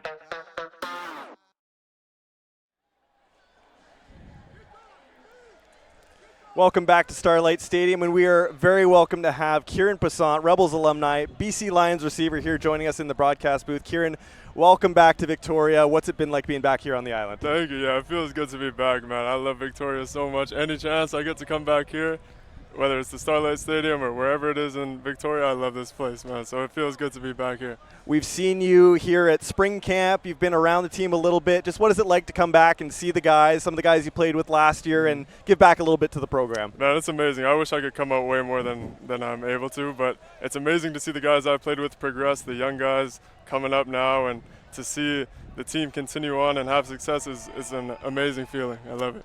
Yeah, everyone wants to know, how is the CFL life treating you? What's it been like joining that Lions program? Oh, it's great. It's a lot of fun. It's an amazing program, amazing coaches, amazing everything. It's a great program to be a part of, and it's been really fun. I've enjoyed it. You spent a lot of time here on this field in red and white. I want to know, how did the BCFC kind of, get you prepared for the CFL game? What steps did you take here on this pitch that led you to play professional football? Yeah, I mean, I was fortunate enough to have such amazing coaches and people that were willing to take time out of their days and lives to prepare me to accomplish my dreams. So I was super lucky to have that, and I just had to take that and run with it. Yeah. How in tune do you keep with these guys during the season? I know you're very busy, but do you still keep an eye on how the Rebels are doing? Absolutely. I'm keeping up as much as I can. I don't get to talk to them as much as I would like to, or come out as much as I would like to, just because the schedule is so busy. But I'm always keeping tabs on them. These are always going to be my guys, and this will always be my family in Victoria. So, I'm always trying to keep up as much as I can. Well, Kieran, thanks for dropping by in the broadcast booth here. We love seeing you. We hope to see you more in the field with the Lions there at BC Place, and thanks for doing this. Absolutely, no problem. We'll be right back for second half coverage right after these messages.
And welcome back inside Starlight Stadium. We are back for second half coverage. Tristan Peddle just made a 4-yard run there on the first play of the second half. And Paul, looked like there was a bit of fireworks there as the teams came back out there for the second half. Oh, yeah. Well, it's Rebel Raiders. It's similar to the Raiders, or Rebels Sun, similar to the Raiders Rebels. But, yeah, they respect each other, but they're competitive. These guys want to get at it, and there is a right there. Huge hit by Ted Wyndham Jr. Put that on the replay. A huge hit with no gain, and that is going to force the Sun punt team out. a massive collision there from number 9. He just busted through and nobody touched him, and he was just waiting for it. He could have probably taken the handoff. A huge defensive play there early on. Here you see the contact, and it is a crushing hit there by Ted Wyndham. And now the Sun forced to punt this ball away as Grady Hay gets this booming punt off, and John Boubard going to have to go back for it. He's going to look at a lot of white jerseys here as he scoops up this ball and only gets it to about the 40-yard line. So great job there by Grady Hay to put some leg behind that boot, and the Rebels are going to start on their half of the field.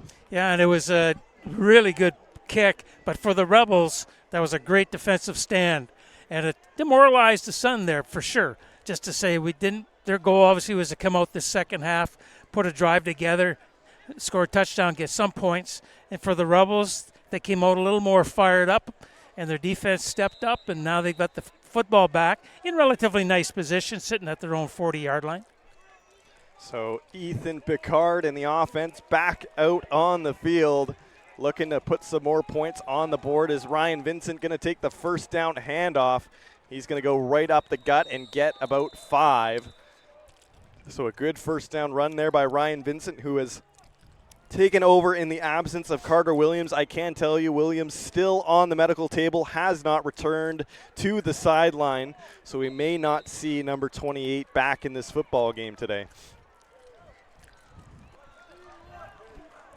And here is a 2nd and 5 run by Vincent, and Ryan Vincent once again just up the gut, another 7 yards, and a Rebels first down. Yeah, just a really nice run, replacing Williams. So I saw at halftime he came out without a shoe on, and he was definitely limping. So I would think that he's sitting for the rest of this game, but they haven't dropped off putting Ryan in there at all, not at all.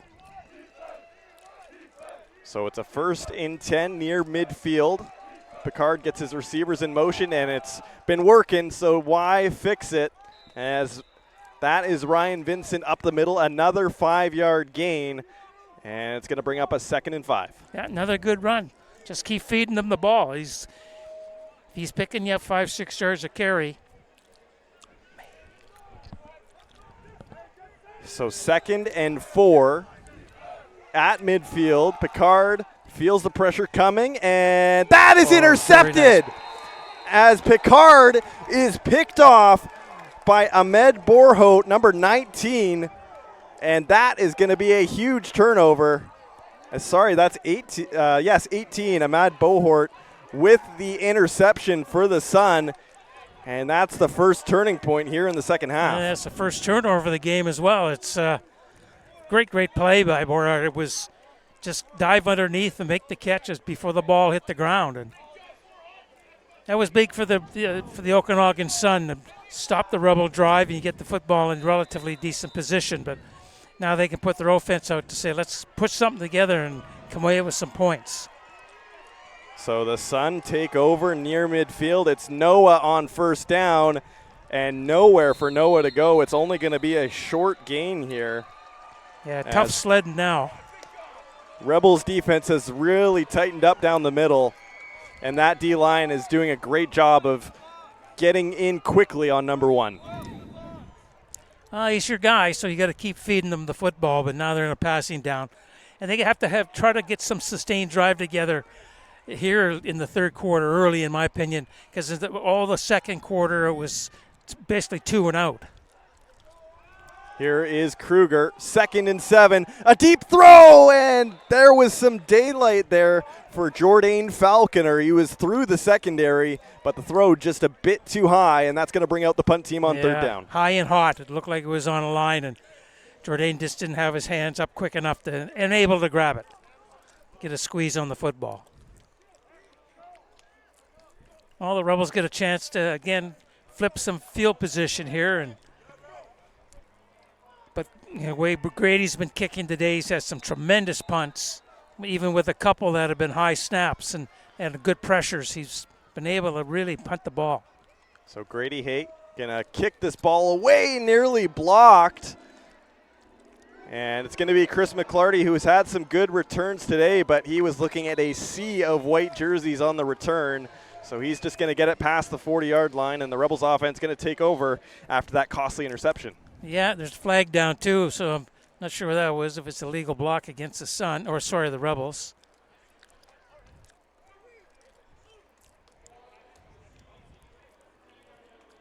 Yeah, legal block against the Rebels, I would think. So that's going to push them back 10 yards. Yeah, but McClarty there, just get upfield, get what you can get, because you know you're going to get tackled, because coverage teams are pretty good. Sun have very good coverage teams.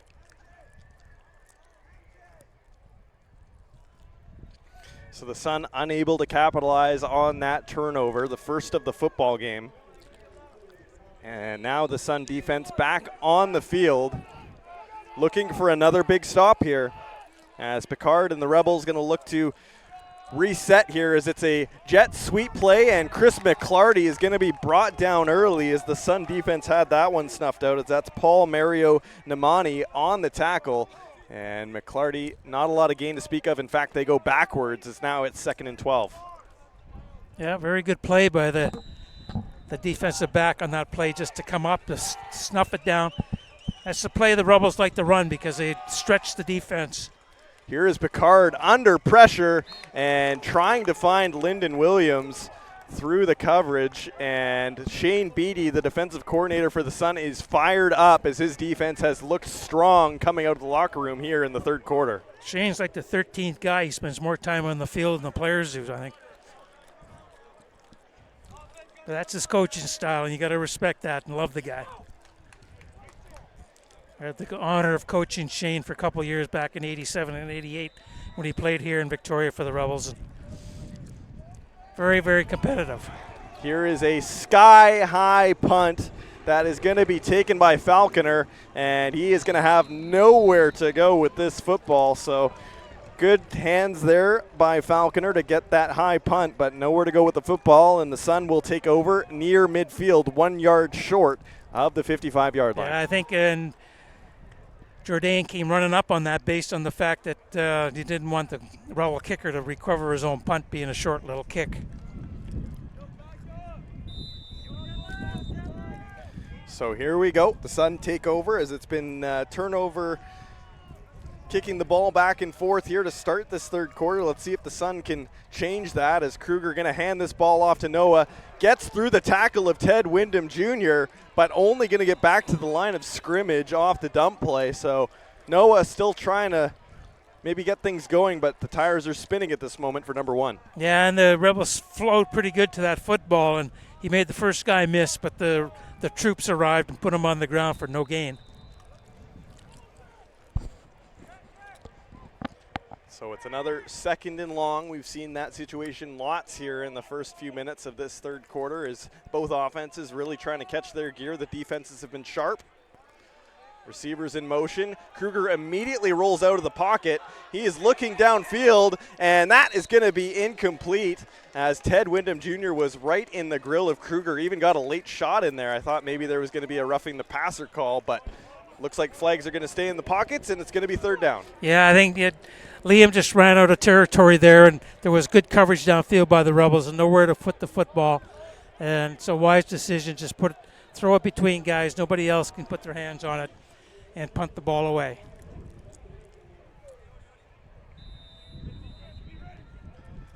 So Grady Hay has had some great punts here today. Let's see if he can muster together another one. As they are near midfield, another low snap, but Grady Hay does a great job and nearly blocked again, but Boubard gonna go back for this one. And he's got some white jerseys to go through. He's gonna go up the middle, he's gonna go to the left. He's got an edge to beat. He's gonna cut through the edge. Here comes John Boubard down the left sideline, still going, and will be brought down near the 30-yard line. An electric return from number 45, and the West Shore faithful are loving that here at Starlight Stadium. Oh, tremendous return. He made more guys miss, and it's just, when that happens, everybody gets in a chase situation, and you can just run as hard as you can because everybody else they lost their angle of pursuit, and they're just in a chase. And for the Sun, they had the one guy back who made him change his direction, slow down a touch, and they got some help and made the tackle. But great flip of the field on that one. They started back inside his 20, and now they're sitting inside the Sun 30. Here you see on the replay, Boubard having to go a long ways to get that football. As on first down, Ryan Vincent gets a seam, and he is going to get a good gain of about 8 there. In fact, he might move the chains right on first down there as the markers are starting to move. And that's a good run, as it's going to be second and very short here. First down. Oh, and now they're flipping the marker back over. There we go. Rebels first down there, and Ryan Vincent, another great run. Again, right up the middle. That's where they're having the most success. Here comes Vincent again, number 34, and this time the Sun defense were waiting, and not a huge gain there as Vincent tried up the stuff right once more time, but not going to work out that time. Yeah, sometimes you go to the well too often and there's no water in there, but now the Sun, they're going to step up. They're going to come to play and make some defensive plays. But the Rebels, that's where they've had the success today, is on the inside, which I'm kind of surprised at. But they do have a very good offensive line out in front of them, all experience. So second and long, Picard, play action. Here comes the pressure, nearly evades a sack, and Picard only going to get a few yards. The Sun can't believe they didn't get that sack, as that was number 17, Hunter Boltzma, who had the edge. But Picard just got out of trouble, and now the field goal unit comes on with the ball spotted at the 17-yard line. Yeah, he used his legs, and they just pick up a couple yards, but you're in field goal range, and you allow Wiersma an opportunity here to tack on 3 more points. So Charlie Wiersma, who's played a pretty pivotal part in this game with that punt return that he got when he went and got his own kick. Haven't seen that here at Starlight, at least in my time. It's been a while. And he's going to try and put 3 more points on the board here. As here's the snap, good hold, and the kick is up and through. Tack on 3 more. It is 28-15 for the Rebels, as they must have picked up an extra point kicking it through the end zone at some point that I didn't catch up on. On the kickoff. So there you go. There's where the extra point came through. So make it 28-15, and the Rebels increase their lead, not quite to a 2-score game, but up by 13 late in the third quarter. I'm sure they'll be happy with that. Oh, absolutely. You're up on the team that's currently in first place based on number of wins, and the Rebels have a game in hand. But win here tonight, you're in first place, and it's going to push the Sun back into second. So the Sun not into danger time yet, but definitely want to get the offense spinning here. We've seen them punt the ball away a few times here in the third quarter. Not very many first downs to speak of, and they're going to throw it right away on the screen play and right down the left sideline. That's a good run. So the Sun offense using the screen pass to their advantage, and that is Nick DeLisson on the catch. That's going to move the chains, and there's the Sun first down. Yeah, a little short side wide receiver screen. He had 2 guys out blocking for him, and Rebels, tried to shut her down, but he picked up enough to get the fresh set of downs for the Sun. Again, this is one of those drives that, in my opinion, the Sun need. There's 5:40 to go here in the third quarter, and they've got to add some points here pretty quick. Here is Tristan Peddle on the handoff, and nowhere to go as Cody McMahon and co. in on the tackle right away. Gain of maybe 1, and it's second and long. Yeah, Cody McMahon, he knifed down from the outside to make that tackle, and it's just being in pursuit, having an anger on and saying, I'm going to get there to put you on the ground. So a second and long. Got to think a throw is in the play here as the offense spreads out. 3 receivers to the right, 2 to the left in shotgun formation. And Kruger taking a look. He has time. He's looking downfield. It's going to be caught down the sideline as wide open. That was Jordan Falconer. Looked like zone coverage there as he went right through the secondary. And that is a huge gain for the Sun offense. Yeah, you were correct on that. It was zone coverage, and the safety didn't get over once he got behind the corner. And it was a good pass, good catch, and picked up a little bit after the play, but it's one of those confidence builders for the Okanagan Sun to say, okay, let's get going, put some points on the board. Let's don't let the Rebels control this whole second half. Ball spotted at the Rebels' 20-yard line in red zone territory. Kruger going to take this ball right away, and he is going to run for it, but he is going to be brought down in pursuit by Cole Bunting and Ted Wyndham Jr. in unison making the tackle. not much of a gain to speak of, and it's 2nd and long. Yeah, it wasn't a bad play. It's one of those ones where you know, again, stretching the defense, but as long as you stay in your pursuit lanes and, you know, get there in a hurry, you know, you're going to limit what the gain is.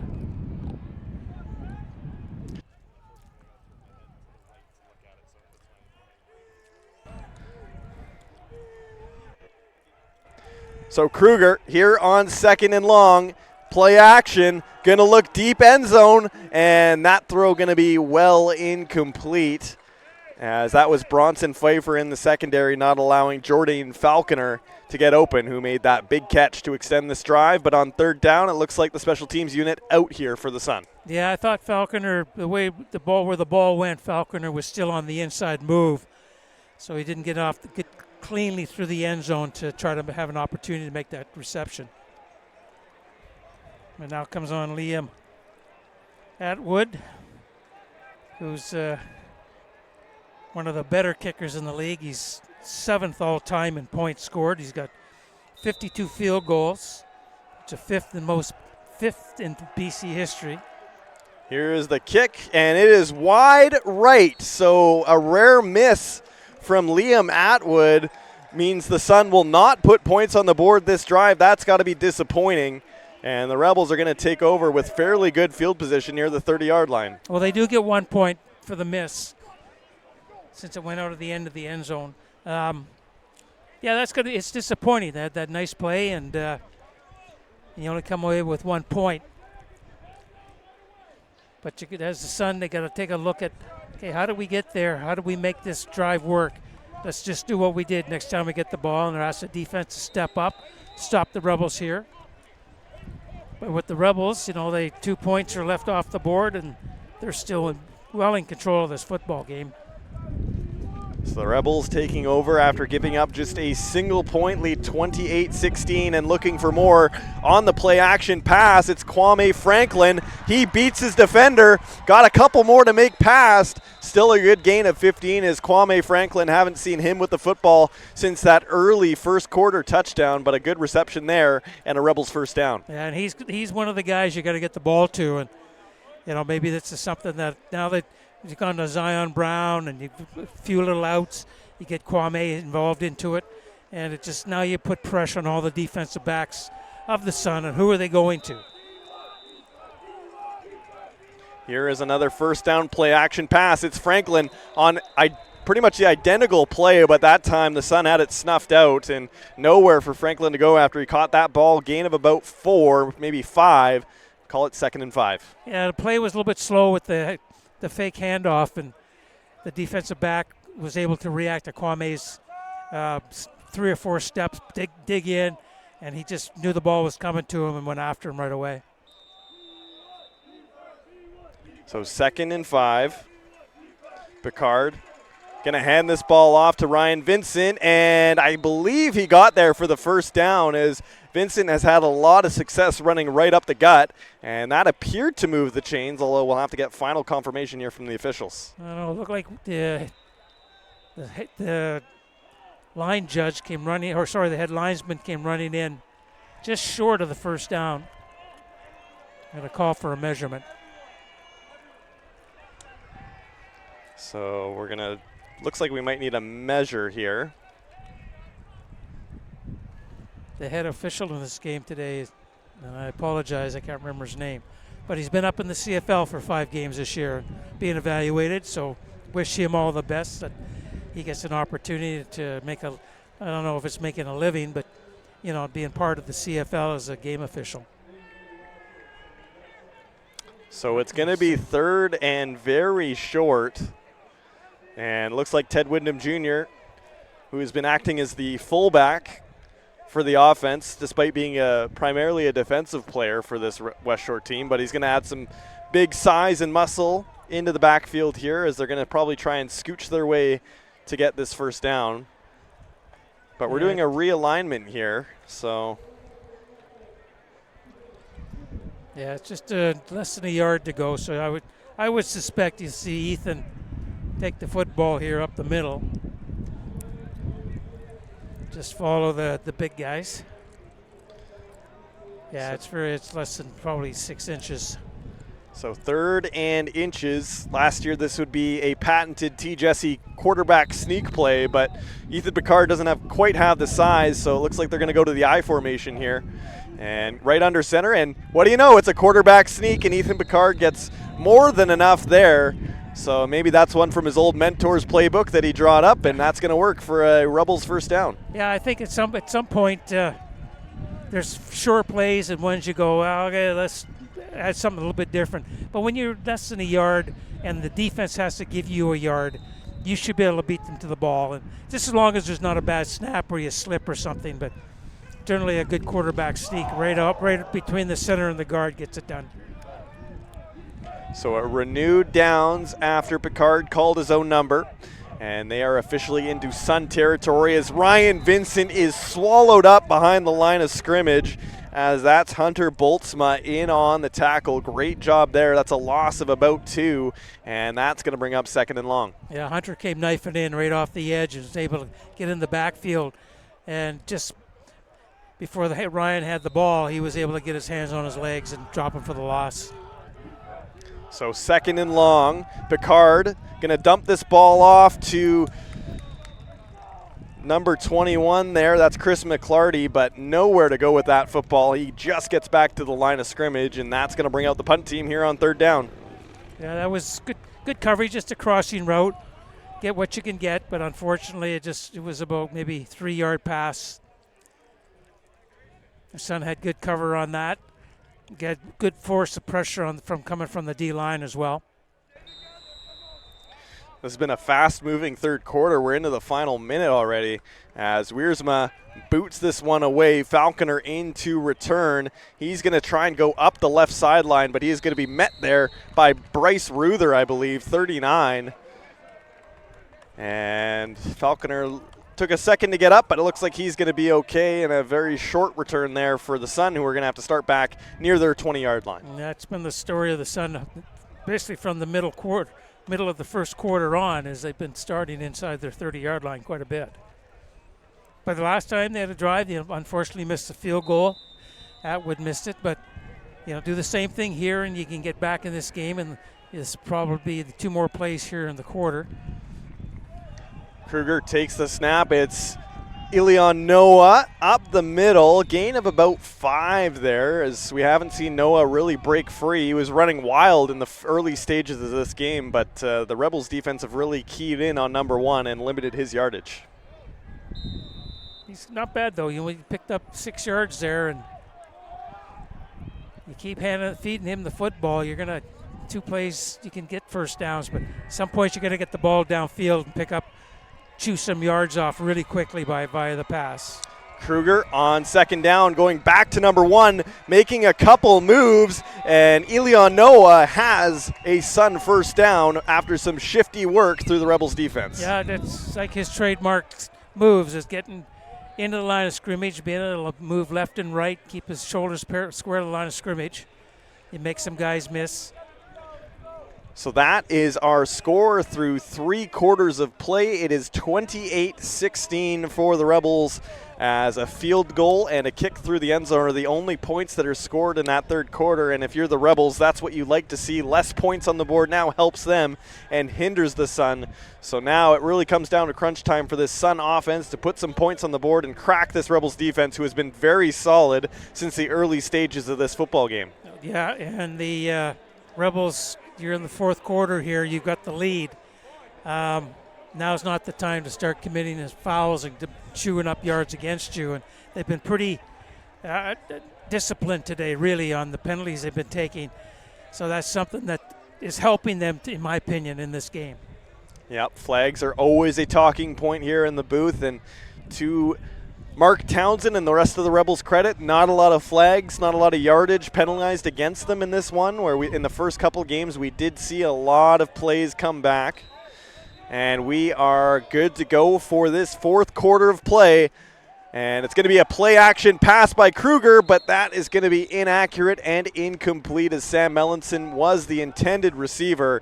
But our first throw of the 4th quarter is a miss, and it's going to bring up 2nd and long. Yeah, Liam, I thought, was a little bit too close to the line of scrimmage there, and he had to didn't get his feet set again to throw it, so you're throwing it with all arm. And when you do that, the two things happen to the football. It sails really high or it dives to the ground. And unfortunately, this last one just went to the ground. So 2nd and long, Sun needing a conversion here. Kruger going to drop back, running out of options. Is going to float one down the middle, intercepted! Gio Lanuzzi, number 2, is going to get that football, and that is the Suns' first turnover on downs as Gio Lanuzzi in coverage picks that ball off, and it seemed like Liam Kruger just ran out of options and tried to throw it away. Yeah, that's what it looked like to me too. Is like he was moving around and then just threw it. But Gio just made a nice play, recognizing the ball that he can get his hands on it, and just dove before it hit the ground to get his hands underneath it. Believe that's his 2nd interception this year. As you see on the replay, looked like Kruger thought about scrambling, didn't have an option there either, and just tried to get rid of the ball, but Gio Lanuzzi was there waiting for it. And now the Rebels offense has a chance to really put this game out of reach as Ryan Vincent breaks a block through the middle, and he has a first down as Ryan Vincent has been efficient, clean, and precise with his runs today. He's been very, very impressive, and it's like every time he touches the football, he's picking up 6 or 7 yards to carry it. Just keep feeding the ball. Clock's in your favor. You got the lead. And if he's picking up that many yards, you're going to need a lot of time off this clock. And we're not into chew clock time yet, but if you're the Rebels, running the football right now is not a bad idea. You want to give the Sun the least amount of time possible back into this game, and if you have the football, you negate that choice. As Picard handing off the ball, it's Ryan Vincent up the middle again, another good gain, call it 8 or 9, and number 34 is delivering every time he gets that football. He really is, and the credit also to the offensive line because they're getting inside the Sun defensive line and pushing them back and creating holes for Ryan to run through. There you see on the replay some great blocking there. Number 79, Lorenzo Altobelli. We talk about him. He came to the Rebels by way of Edinburgh, Scotland, but born in Sao Paulo, Brazil. So you want to talk about a worldwide get. This guy has been all over the world playing football and now is playing here at Starlight Stadium. Here's a play action look. Here comes the pressure. Picard going to roll out, and he is going to take a big hit, but a flag on the play as that's a horse collar tackle. And Ethan Picard takes the hit, but it's going to be a free first down. Yeah, that's just a tackle too high on a quarterback. So that's unnecessary roughness, 15 yards. Or calling it a face mask. So it's 15 yards up, and the Rebels are going to have the football 1st and 10 at the, 30-yard line. The score here by the Rebels, field goal and or touchdown is, in my opinion, seals this game, and the Sun can work and do what they can do, but they haven't been really sharp today. Picard looking to pass. Here comes the pressure. Picard going to roll out and throw a deep ball, and Arevalo falls down. It's intercepted at the goal line and pushed out of bounds as the Sun pressure too much to handle. As that's number 18, Ahmed Bohort. I believe he had an interception in the first half or near the end of the first half as well. So number 18 for the Sun has been great in the secondary. As you see on the replay, it was just no options available for Ethan Picard. Maybe a ball you throw away instead of to the end zone. Yeah, I agree. And he put it up and it sailed on him a little bit, but when the receiver fell down, there was no chance. And good coverage by the Sun to be in that position to make the interception. And new life for the Okanagan Sun here, getting the football back, still with 12 minutes to work with. And this game is far from over here at Starlight Stadium. And we have a new quarterback under center here for the Sun as Marek Filipek going to get some reps in here in a pretty important stage of this game as Tristan Peddle goes around the outside, but that's Oluwaferemi Akinlola in on the tackle. Not a lot of gain to speak of there, and number 14 does a great job, but there is a Rebels defender down as Ted Wyndham Jr. looks like he just needs a moment. Yeah, the way he was holding his knee, kind of maybe twisted it because he was walking and then it just fell. So, but that was a good defensive play by the Rebels.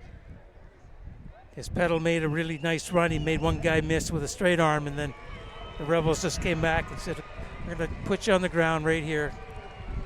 Less than a yard gain. So it looks like Ted is going to be okay.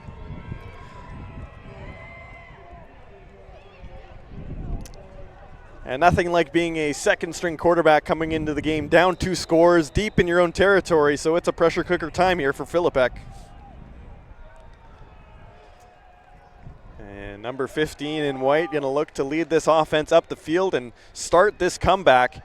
As Philippek drop back, he's going to throw a deep ball down the sideline, and that is going to be incomplete, as there was some contact there in the secondary by Ben Matai, but no flag on the play. We've seen the officials allow a lot of contact here in this football game with the receivers, and that time they stick true to their word. No flag, incomplete, and a 3rd down. Yeah, I don't know if the ball was catchable either. Both players were not really fighting for it, but it was the long throw, and it might have been sailing out of bounds. And there you see on the replay the Fermi Akinlola tackle that forced the Sun to throw on 3rd down, and we have a player down here deep in Rebels territory. It looks like Bryce Ruther, perhaps, 39. Looking to get maybe a cramp worked out here. Again, it doesn't feel too hot because the wind has come in on us, but on that turf, it is hot out there, and cramping is going to happen if you don't drink too much water.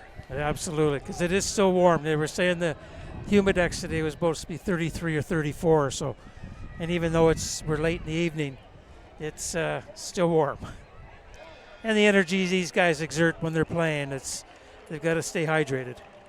That is Bryce Ruther coming off on his own power, so that's good to see. Looks like he just needs to work out case of the cramps. And if you've never had a cramp, like in a hamstring or a quad, you feel like you're gonna, I don't want to say die, but man, it's just like your leg was chopped off or something sometimes. Oh, hold on. Looks like the Rebels called a timeout. They had too many men on the field. I thought the play was already drawn in, but they're going to have to waste a timeout here to avoid a penalty there. That would have been huge if the Sun were given some yardage there, but it looks like the Rebels able to save it by calling the timeout. So they'll burn their first one here in the second half to avoid a costly penalty. That could have been because Bryce had to come off, and I think he is on the punt return team, so a little bit of confusion on who's on, who's off, and 2 guys are on, so they had 13 men, and the officials or the Rebels called a timeout because it would be a 10-yard penalty, 1st down to the Sun. You get a chance here, the Sun kicking the football, you're going to get it in great field position. They're kicking out of their own end zone. And this is the type of game, though, too, where you don't want to give up points because they could come and haunt you in the game, too, because it points for and against. So since they play twice, but you still might see Grady kneel down here. Here's the take, and that is a safety. So put 2 points on the board for the Rebels, make it 30-16, as they are just going to chalk up the safety and give the ball back. Now they're going to ask the Sun to kick off as well. So they'll be kicking off from their own 30-yard line. No, I thought they said kickoff. Yes. So it's still a 2-score game here for the Sun, but it's now getting down to crunch time, being down 2 scores. And a little bit of confusion here on the Okanagan sideline as to what their plan is. But if you're the Rebels, now you're into chew clock territory. Keep the ball in your hands. Try and move the chains and keep the ball for as long as possible here at this 4th quarter juncture.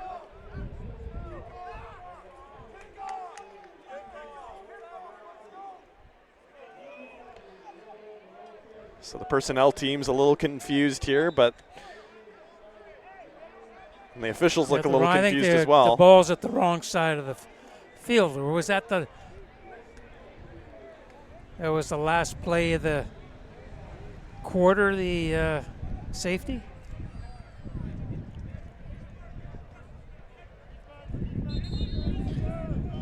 So we're trying to figure this out just as you are. Everyone's got their hands up in arms, not knowing what's going on. And a change on the fly here.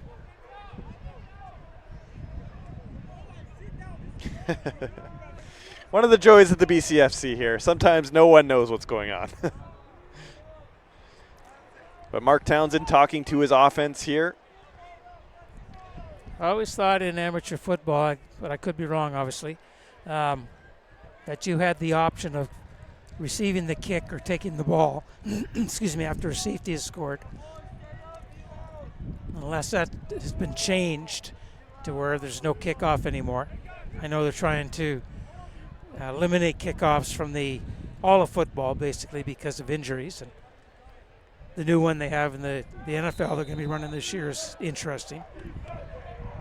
So Picard, after the interception, bobbles the football, and he is going to be hit right away as the bad snap made no chance for a play. That's Hunter Boltzma, number 17, again getting in on the tackle, and a disastrous start to this drive for the Rebels here.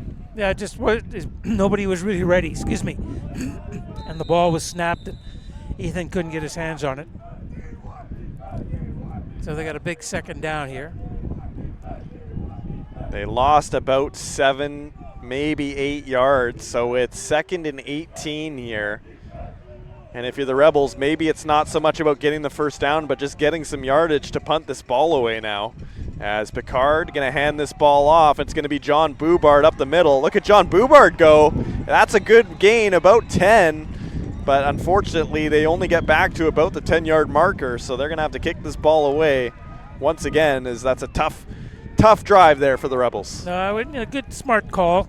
Boubard picked up 10 yards, or a little bit more. But it keeps the clock running. The Rebels are in control of this game, up by 14 points. So you just keep the clock on your side and get out of here with a win. So Charlie Wiersma going to kick this ball away, and the Sun still have life in this football game. Only down 2 scores with 10 minutes to go, and Charlie Wiersma has trouble with the snap, and he is going to be brought down right away. So the Sun are going to take over deep in Rebel territory. A disastrous few snaps here for the Rebels, who are now reeling, and the Sun are knocking on the door of opportunity. I wonder the way the Sun's going down here, not the Okanagan Sun. I wonder if that's playing a factor in that. The same one with on that first down and that drive with Picard ball going over his head. But yeah, they're just like they haven't lost focus, but little mishaps just kind of pile up, and if the Sun score here, it'll be an interesting last 10 minutes. Merrick Philippek still in the game for the Sun. They're trusting their second stringer here, and he is going to stay in this football game as it's a handoff play to Noah. Going down the right edge, he's got room, and he is in for the score. Elilon Noah for the touchdown, and all of a sudden it's a 1-score game in the fourth quarter. Well, that's not what the Rebels wanted for sure. You turn the ball over inside your own 20, and Noah on the first play takes it in for a touchdown.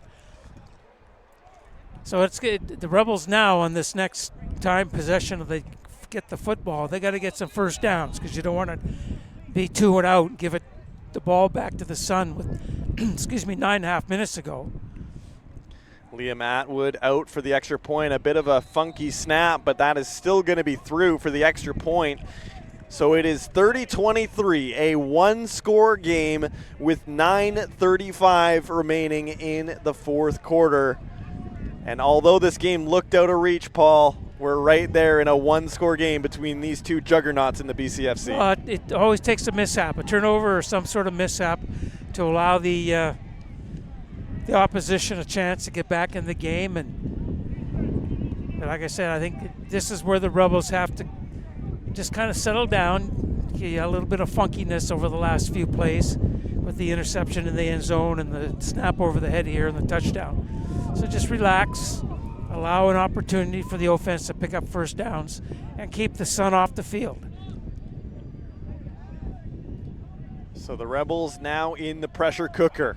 Can they settle down and get this game back in control as they've let the Okanagan Sun back into this one, and now it is anyone's game here in the fourth as Grady Hay kicks this ball away, and it is going to be Chris McClarty deep in his own end zone going right to left, flag on the play, and he is brought down before getting to the 20-yard line. So we'll see where this flag goes, but if this gets pushed back deeper into Rebels territory, it's not looking great. Yeah, usually when a flag like that on a kick return, it's a illegal block, and I'm sure it's against the Rebels. So yeah, they're calling holding against the Rebels, so it's going to push them back.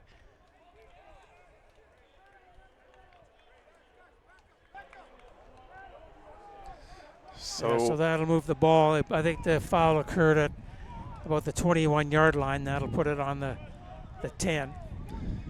When it rains, it pours, and right now for the Rebels, they are reeling and looking for any answers here. They need one play to go their way here because the last handful have been disastrous. Well, again, just play your game. Follow your script. Be patient. Everybody do your job. Don't freelance and just get first downs. Ethan Picard into the sun, both figuratively and literally. Gonna throw, it's intercepted! Oh, it's disaster as it goes back and it's a house call. We might just have a tie game here at Starlight Stadium. Easton Fensky with the pick. And we might have a tie football game out of nowhere here. Yeah, Fensky made a great play on that. He out-jumped, got in front of the receiver, got his hands on it, and kind of caught everybody standing still, and he said, I'm going. And then it's kind of as soon as he got to the outside, see ya. But yeah, very, very intelligent play by Fensky there to stay on top of that. Easton Fensky with the pick six, and this game has turned on its head in a matter of minutes. Now you got a tie football game with 9 minutes and 15 seconds to go. Rebels get the ball now, and next way it's been going, you almost could say, well, next score will win, but no, there's been a lot of scores in this quarter, and two of them back to back. The Okanagan bench is fired up. The Rebels bench looking for answers. And this game has more twists than an M. Night Shyamalan film here, Paul. Yeah, it sure has. And I think what happened, and again, I'm not looking at film like that anymore, but sometimes you get in a position where you score and you're dominating and just relax a little bit. And then things happen, and it takes a while to gather, get yourself collected. So here's the Rebels test here, this next series. They've got to get a good return out of this, which ain't going to be too bad here. Here comes John Boubard down the right sideline, but pushed out of bounds near the 30. So the Rebels going to go back on the field here, and they really need to settle down here and get a few plays together. Yeah, offense is being talked to right now by Mark, and I think you go back. You can hand the ball off to Ryan and just say, okay, get us first downs. Drive the field, kick a field goal, and then maybe you get an opportunity to win this game. Ethan Picard and the Rebels offense looking into the sun here, which may be a factor. We're not sure. We're not the ones on the field here. But since the ball has been going this way, they have had no success whatsoever. And it's going to be a handoff play to Boubard on first down. He's going to try and break the edge, and he is going to be brought down before the line of scrimmage, as that is Paul Mario Namani on the tackle, a loss of yardage, and now a 2nd and long for this Rebels offense. Yeah, Sun just stretched that out. Their defense played very, very well on that play and stretched it out. And then there's nowhere to go, and they get caught from behind. Yeah, and sets it up, Sun. What they wanted to put the Rebels into a 2nd and long. They're second at about 11 at 12. Picard with lots of time in the pocket, but running out of room, and it is going to be incomplete. There is a flag down. It looks like it's going against Okanagan because Shane Beatty is up in arms, the defensive coordinator for the Sun. So this might be a saving grace here for the Rebels because Picard had nowhere to go with that football. And I'm not sure what they're calling this. It could be illegal contact on a receiver, which would be 10-yard penalty. And bring up a 2nd and short. Yeah, illegal contact on a receiver. So it's a 10-yard penalty, but the Rebels still have work to do because they're not free of this first down quite yet. It's going to be 2nd and short. Sorry, 3rd and short? 3rd and short is the call. They lose the down still. 2nd down.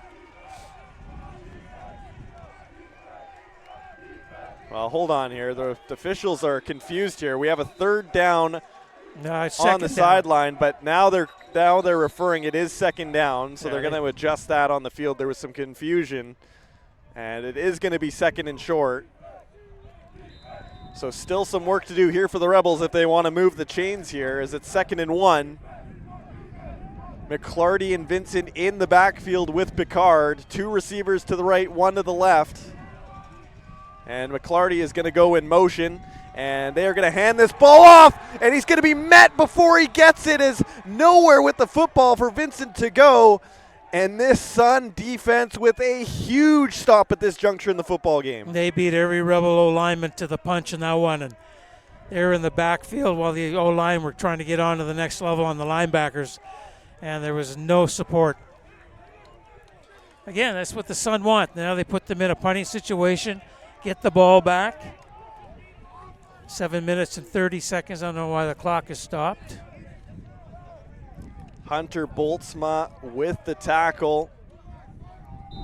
And the Sun have all the momentum at this point and are going to get the football back. Good kick by Wiersma is going to back up Falconer. And he's going to look to go right up the middle. He's going to have a bit of room, and he is going to be brought down just past the 50-yard line. This Sun team are absolutely fired up at this juncture in the game, and the West Shore Rebels look dejected on the sidelines right now as they are still looking to get traction here. Yeah, and you know, it takes some time to digest what is happening, and the Sun are sort of running on a little bit of adrenaline right now. They've been really fired up over the last 5-6 minutes, and they just had a good punt return by Falconer on that one, and they got decent field position at their own 50-yard line. But with the clock running, you don't want to run out of time. You want to capitalize every time you get the football. Here is Noah on first down. Can't navigate through the traffic. Is only going to get a gain of about 1 here, and that's going to bring up 2nd and long. Yeah, nobody touched him. He just trying to make a cut to his right back along the line of scrimmage and slipped, and unfortunately limited his gain to only about 2 yards. But with the quarterback change, the Sun have kind of come to life too, so it's something the coaches will evaluate that at some point this week to find out who's kind of their plug-in for next game. Merrick Philippek looked good back there. Here comes Cody McMahon, and that is going to be dumped off to Noah, who runs up the middle and gets a Sun first down. So a great improvisation there by Philippek to dump that ball off, and that's going to be another Okanagan first down. Well, he sold it really well. It was a screen pass all along, and Noah slipped out behind the big O-lineman, and he really sold it. And as soon as McMahon came on top of him, he says, okay, I'm dumping it off. I got my guys downfield, and let's get first downs. So the Sun march into Rebels territory looking for more. They've had all the momentum in this fourth quarter, and Noah is going to use his muscle up the middle to get about 5, and that is going to bring up a 2nd and 5. And the Rebels, with 5:30 to go in this football game, need a stop. Well, that was a good run by Noah because he was running to his left, but his eyes were downfield, and he could see the hole, and he cut sharply off his left foot into the hole and picked up a decent 5 yards. Again, a little bit closer. Atwood's got a strong leg. If they don't get first down here, you might see him try a field goal. Here is a big play as Philippek looking to throw, and that is going to be caught for a first down, as that is Tyler Craver with the reception. It moves the chains again, and the Sun continue to march downfield. Yeah, just a little 10-yard stop and turn and catch the football. And again, it's an intelligent play that's been called by the Sun offensive coordinator just to take advantage of the Rebels trying to get things to make things happen, and guys get a little bit out of position. And that was very, very intelligent play. Isaiah Boutin of the Rebels is down after the play here, so they're getting looked at by the trainers. Not sure, didn't see any contact on the previous play, but he's going to get looked at there by the trainers. And that will buy us a bit of time, which if you're the Rebels, that might help out to let the team breathe here, because it's been an uphill climb from the moment that this quarter's flipped over to the fourth. So true, and it's something, they're on their heels right now, and they need a play. This is the play, put them in a second and long, but they've got to make a play to where you're going to get yourself fired back up, because right now the Sun they're pushing the D-line around, and they're throwing the football, not deep, but they're throwing it to get first downs. So 1st and 10, the ball spotted on the Rebels' 30-yard line. If you're a football fan, there's not much more you can ask for than a tie game with 4 minutes to go, and that's where we stand as Noah going through the middle, breaking tackles left and right, getting a huge gain there. And that is a big run there for number 1, who has been quiet since early stages of this football game. Yeah, it was a good run. Again, like a signature run, if you will. Just enough to get the first down. The clock keeps rolling. Yeah, very good play. Good play selection the last 2 times the Sun have had the football. Merrick Philippek has made some great plays under center since coming into this game in the fourth quarter. As number 15 going to hand this ball off to Noah again, and he is going to muscle his way for a gain of about 4, maybe 5, and that will bring down a 2nd and 5 near the Rebels' 15-yard line. Yeah, just get off the ball, push. Get what you can get. They're definitely close enough now for a comfortable field goal, but obviously they want to score the touchdown. So here, this is the Rebels step up here. An opportunity to change the complexion of this drive on this play. Here's 2nd and 5. It's going to be Peddle on the handoff, and a great job by the Rebels defensive line to make the stop there, as that was Tayo Chitwa on the tackle, and that play went backwards. It's 3rd and long, and it looks like the Sun are going to be comfortable kicking a field goal and just taking the lead here. Yeah, Wood missed his first field goal try. So he's pretty competent in this range. But yeah, that was a big play. Rebels stepped up there, had to make a play. Forced the Sun into only 3 points. Here is the hold, the snap, the kick, and it is through for 3 points. So Liam Atwood kicks it through the uprights, and the Okanagan Sun have their first lead in this football game since the second quarter. Oh, now the Rebels they're going to get the football here. I would suspect that they will ask the Sun to kick off. Or is the offense talking? No, the Rebels are going to take possession on their own 35. 3:07 to go.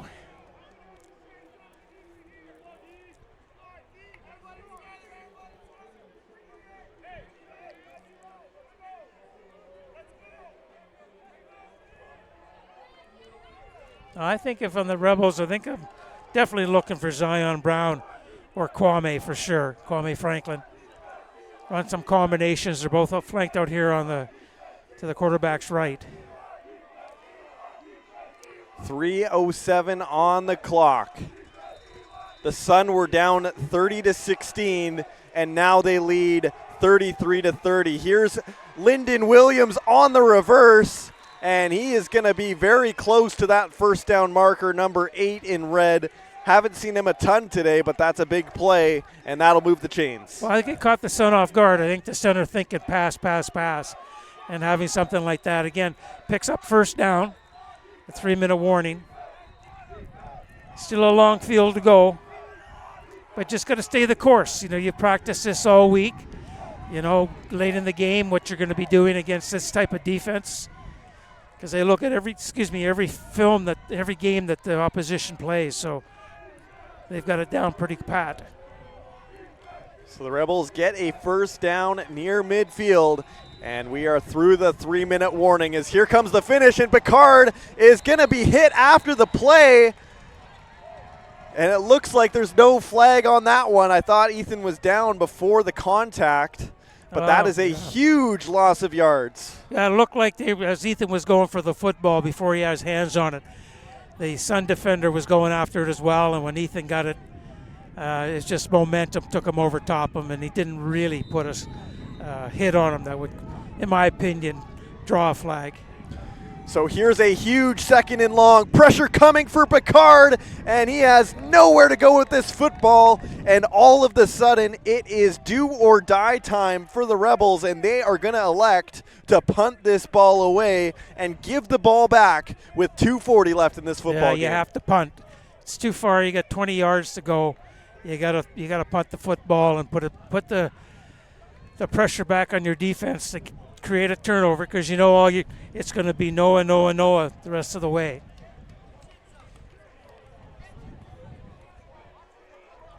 So it is officially gut check time for the Rebels as Charlie Wiersma kicks this ball away. It's a squib kick, and the ball is going to be down just past the 40-yard line. So now this game lies in the hands of this Okanagan Sun offense. Can they keep control of this and wear the clock down and come away with a huge win in this Battle of Goliaths here in the BCFC? Yeah, and there's a penalty on that last play. I think it was no yards. 5-yard variety because the ball was on the ground. But Falconer made a good play on that one. Just dive on the ball. Don't try to pick it up. So now it's on the Rebels defense. This is where they got to put some pressure on the quarterback. They know that Noah's going to keep getting the football, or Peddle for sure if he's in there.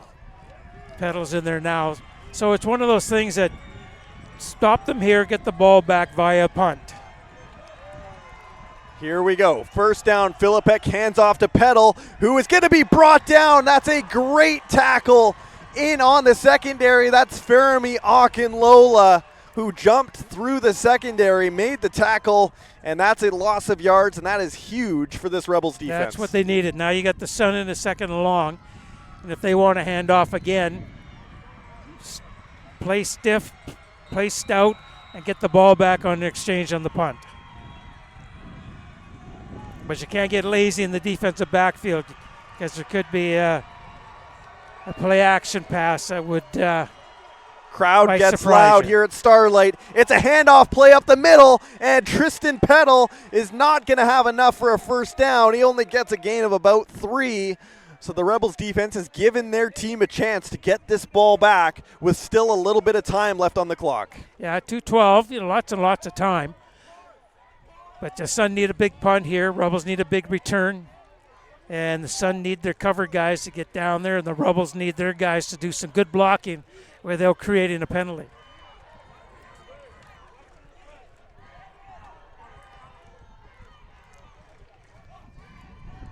You got the crowd into it now. The faithful at Starlight trying to will their Rebels to come back in this. They led for the majority of this game, but the 4th quarter has been disastrous for the Rebels. And it looks like a timeout being called by the Sun here, as they're going to talk this one over. Yeah, they were just using as much clock as they could there, and because I wouldn't think they're going to be trying anything tricky here. These two programs have paced the field in the BCFC for the last handful of seasons, and we've been treated to a barn burner here at Starlight Stadium.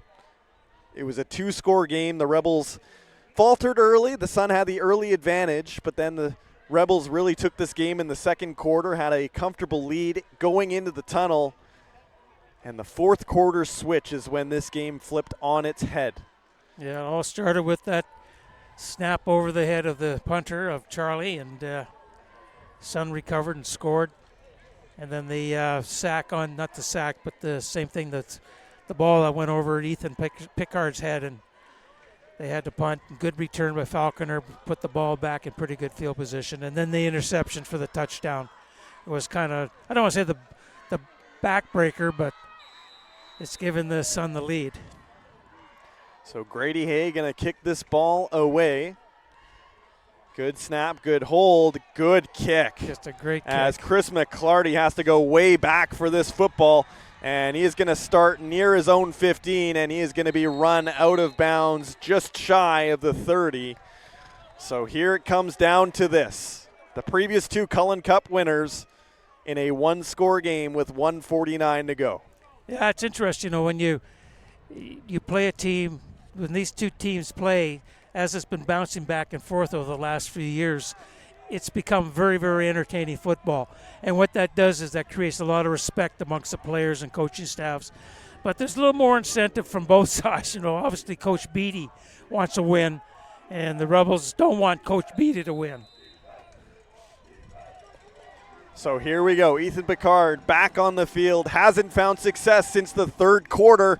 Going to look for it here as the pressure's coming. And a nice catch by Zion Brown. It's only a gain of about 5, but that's better than nothing as it was a low throw, and number 4 went down and got it. Yeah, they're going to give you that. They're going to play a little bit off on you now, so Rebels can take advantage of that. And if they run a combination play, they might be able to get somebody in behind coverage. But at this point, the Sun are playing a little bit deeper from defensive backs. Here's another throw by Pickard. It's going to be caught by Zion Brown as it's number 4 again, and that looked well enough to be another Rebels first down as the chains will move. We were wondering when Zion would be a playmaker in this game. It looks like now is that time. Yeah, absolutely, and he made 2 good catches there. Looks like he's a little confused, but no, it's one of those things that just take what the defense is going to give you. And at the end of the day, if they have to settle for a tie, that's what you do. It's not a loss. The Sun defense really pressed up here, and it's going to be a pitch play to McClarty down the right side, and he is going to be brought down after a gain of about 3, call it 4, and 1:17 is left on the clock as McClarty is going to come off here with it looks like an injury. Looks like he's... So he's going to go get looked at. Yeah, it looks like he got... maybe winded a little bit. So the clock starts to roll. 1:13 left in this football game and a 2nd and 7. And Pickard going to throw it away, and that one is incomplete as he was looking for Zion Brown once again. But the Sun secondary saw that coming, and now it's 3rd and 6. Yeah, again, Sun reacted to the pass, broke hard to it, and was able to break it up. Here's your gamble. 1:06 to go. 3rd down and 7. They need the first down here. What Mark got up his sleeve. Game on the line. Pickard gonna throw, and it is caught. And Zion Brown was short, but does that carry over as he grabbed the ball over? And I don't know. Boy. I think that's going to be close. On downs. From our angle, it looks like it. They're going to measure, obviously, but from our angle, it looks like they came up short. Zion Brown slid into this catch right away, which marks you down if you slide into it. He tries to reach over, as you see on the replay there, but I believe it's down on contact with the ground. And here comes the measure of this football game. You're going to tell by the explosion from either bench how this goes. If the Rebels turn over on downs here, that's probably the football game. As you see, they're down before. He was looking for that center field line. Oh, boy, it's so this close. This is very, very close. Waiting for the official signal. It is a matter of maybe millimeters. And it is Sun football. And that is pretty much the ball game.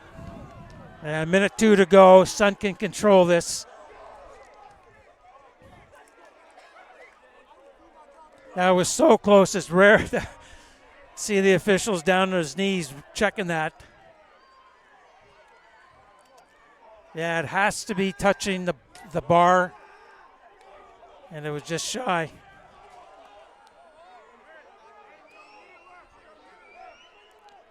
And now the Sun need to run a couple successful plays, and they can go back to the Apple Bowl as a 4-0 football team.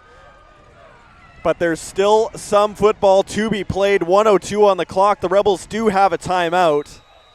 So the Suns still need to make a little bit of work happen here, and it is going to be a run to Noah up the middle, and flag is going to fly in the backfield. But it's a good gain by Noah. We'll wait and see what the flag is here. I think it looks probably a hold against the Sun, but they're not too concerned. And it looks like Gio Lanuzzi down on the play. Yeah, it looks like another cramp.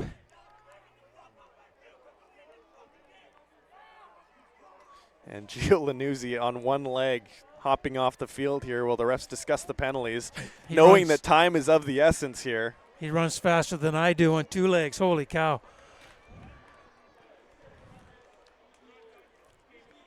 So a 15-yard penalty against the Rebels really pushes them back here. So there go, again, that's going back to that undisciplined style of play to where now you've taken yourself right out of it. If you create a turnover on the next play, you'd have just a little less than a minute, but now there's no way. The West Shore Rebels have not lost a regular season game in over a calendar year. Yep. But it looks like this could be the first one in a while. Yeah, and Travis Miller, head coach of the Okanagan Sun, he's only lost once as head coach. And I went back to Windsor with them a couple years ago when they won the Canadian Bowl for the semifinal, and I was so impressed on the discipline that the team had and how much they loved that coach. Here's a snap by Philippek, and it's Noah up the middle, and he rumbles up the middle for a gain of about 8. He is ever so close to that first down marker. And the Rebels still holding on to their timeout, but they need a stop here if they want to keep this game alive. Yeah, and it's going to be tough now. 53 seconds left. They're in a 2nd and 2. Noah's going to get the football. The Rebels led this game 30-16 at the beginning of the fourth quarter and now find themselves down by 3 without the football late. And here is Noah again. He is going to try up the middle, and the Rebels do get there. So they should probably use their timeout here and force something, as it's now another 3rd and short situation here for the Sun. Yeah, I think they're going to.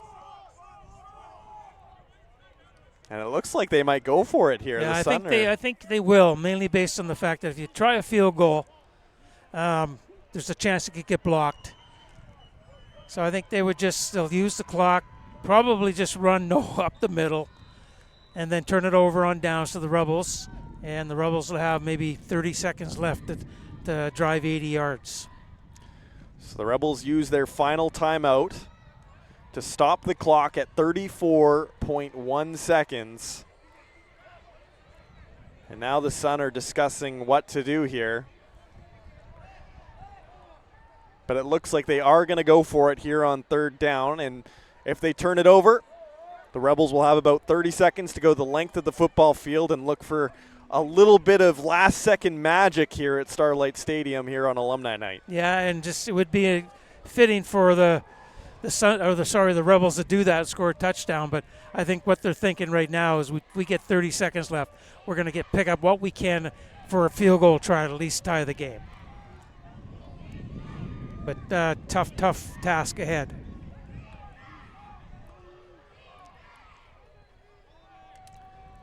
The Sun talking this one over.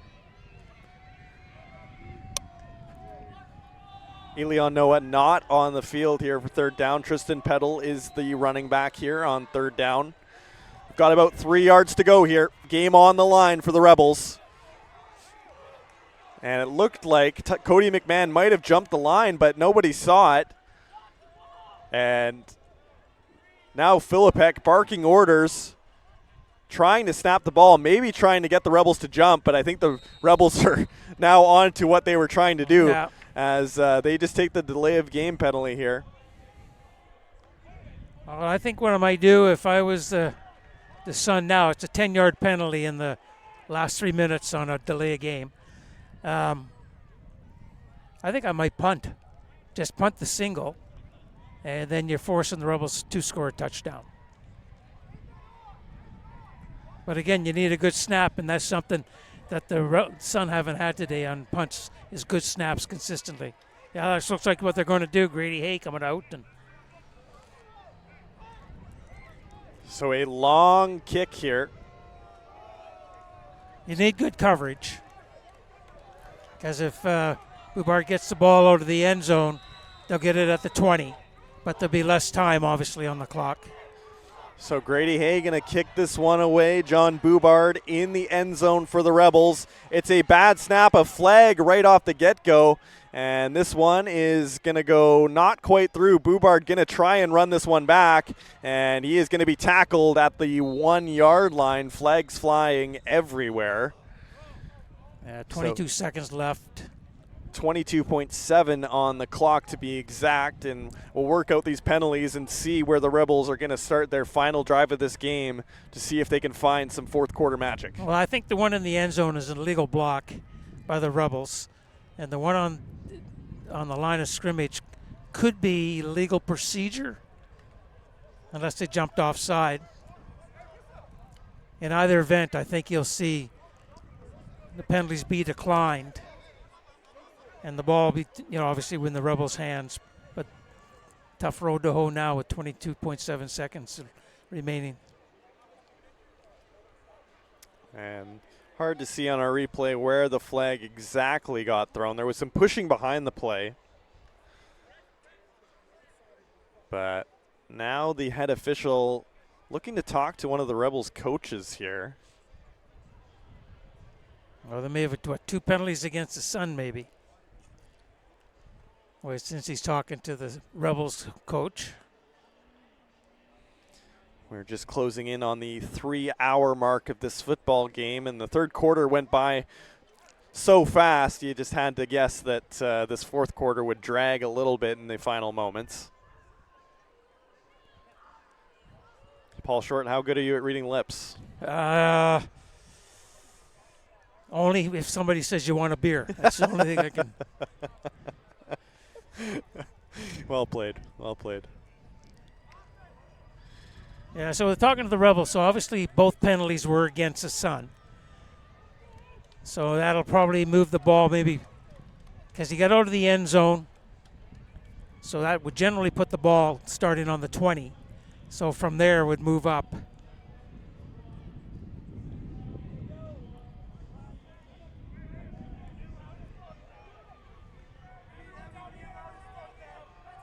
Okay, so it ended up being a legal block by the Rebels.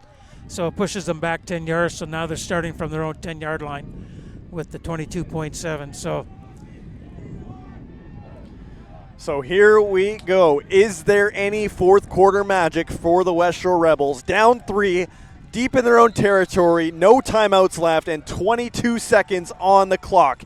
Here's a screen pass to Kwame Franklin, and he can only get about 5 yards on that pass, but gets out of bounds, stops the clock, and moves it up a few yards. Yeah, it was smart by Kwame there because he did step out of bounds. The clock's in your favor. That only took 1.7 seconds. So again, not a lot of time, and you can see how deep the Okanagan Sun defenders are. Definitely don't want anybody behind. Here is a catch by Zion Brown. Nice he breaks play, the nice tackle move. and is going to be dragged down. It's a first down for the Rebels, but with 12.3 seconds and the ball in play, they're going to have to snap this quick.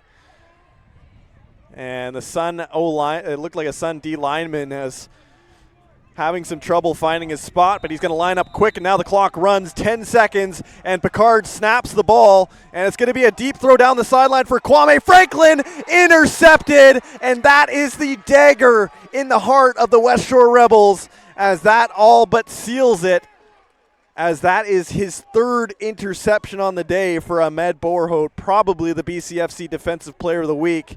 Came down awkwardly on that leg.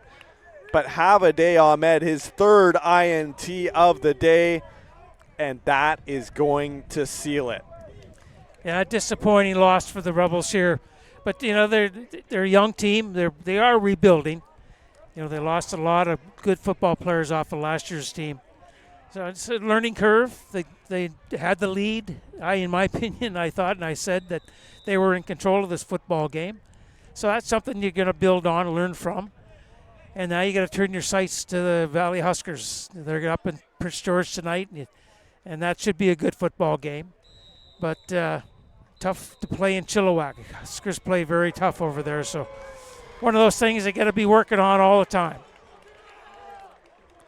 The Okanagan Sun came in enemy territory. They were down 2 scores going into the final quarter, and they come out with a 33-30 victory here at Starlight Stadium.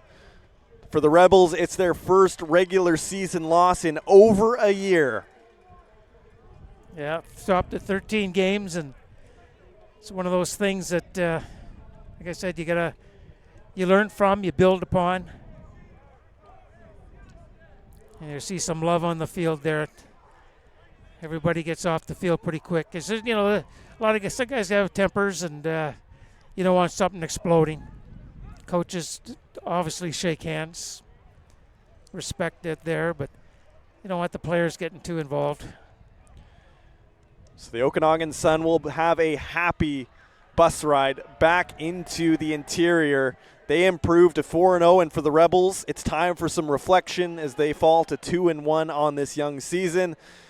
But as we mentioned in the pregame show, these are the two Goliaths of this league, and we could very well see them meet again down the road, but also into the playoffs. Oh, absolutely. And the Rebels have their chance up at their in the Apple Bowl coming up in the end of 24th of September, I think it is. And that'll be an important game, obviously. And they only have 3 points to make up to win the series, as long as they don't lose along the way. But their next two opponents, with Chilliwack and then I think it's Langley. No, sorry, Raiders are in town, then Langley. Going to be difficult. Raiders have improved quite a bit. They got a really good quarterback. And the Huskers, in my opinion, have a team that deserves to be in the top 2, if you will. But top 2 are pretty tough to get into.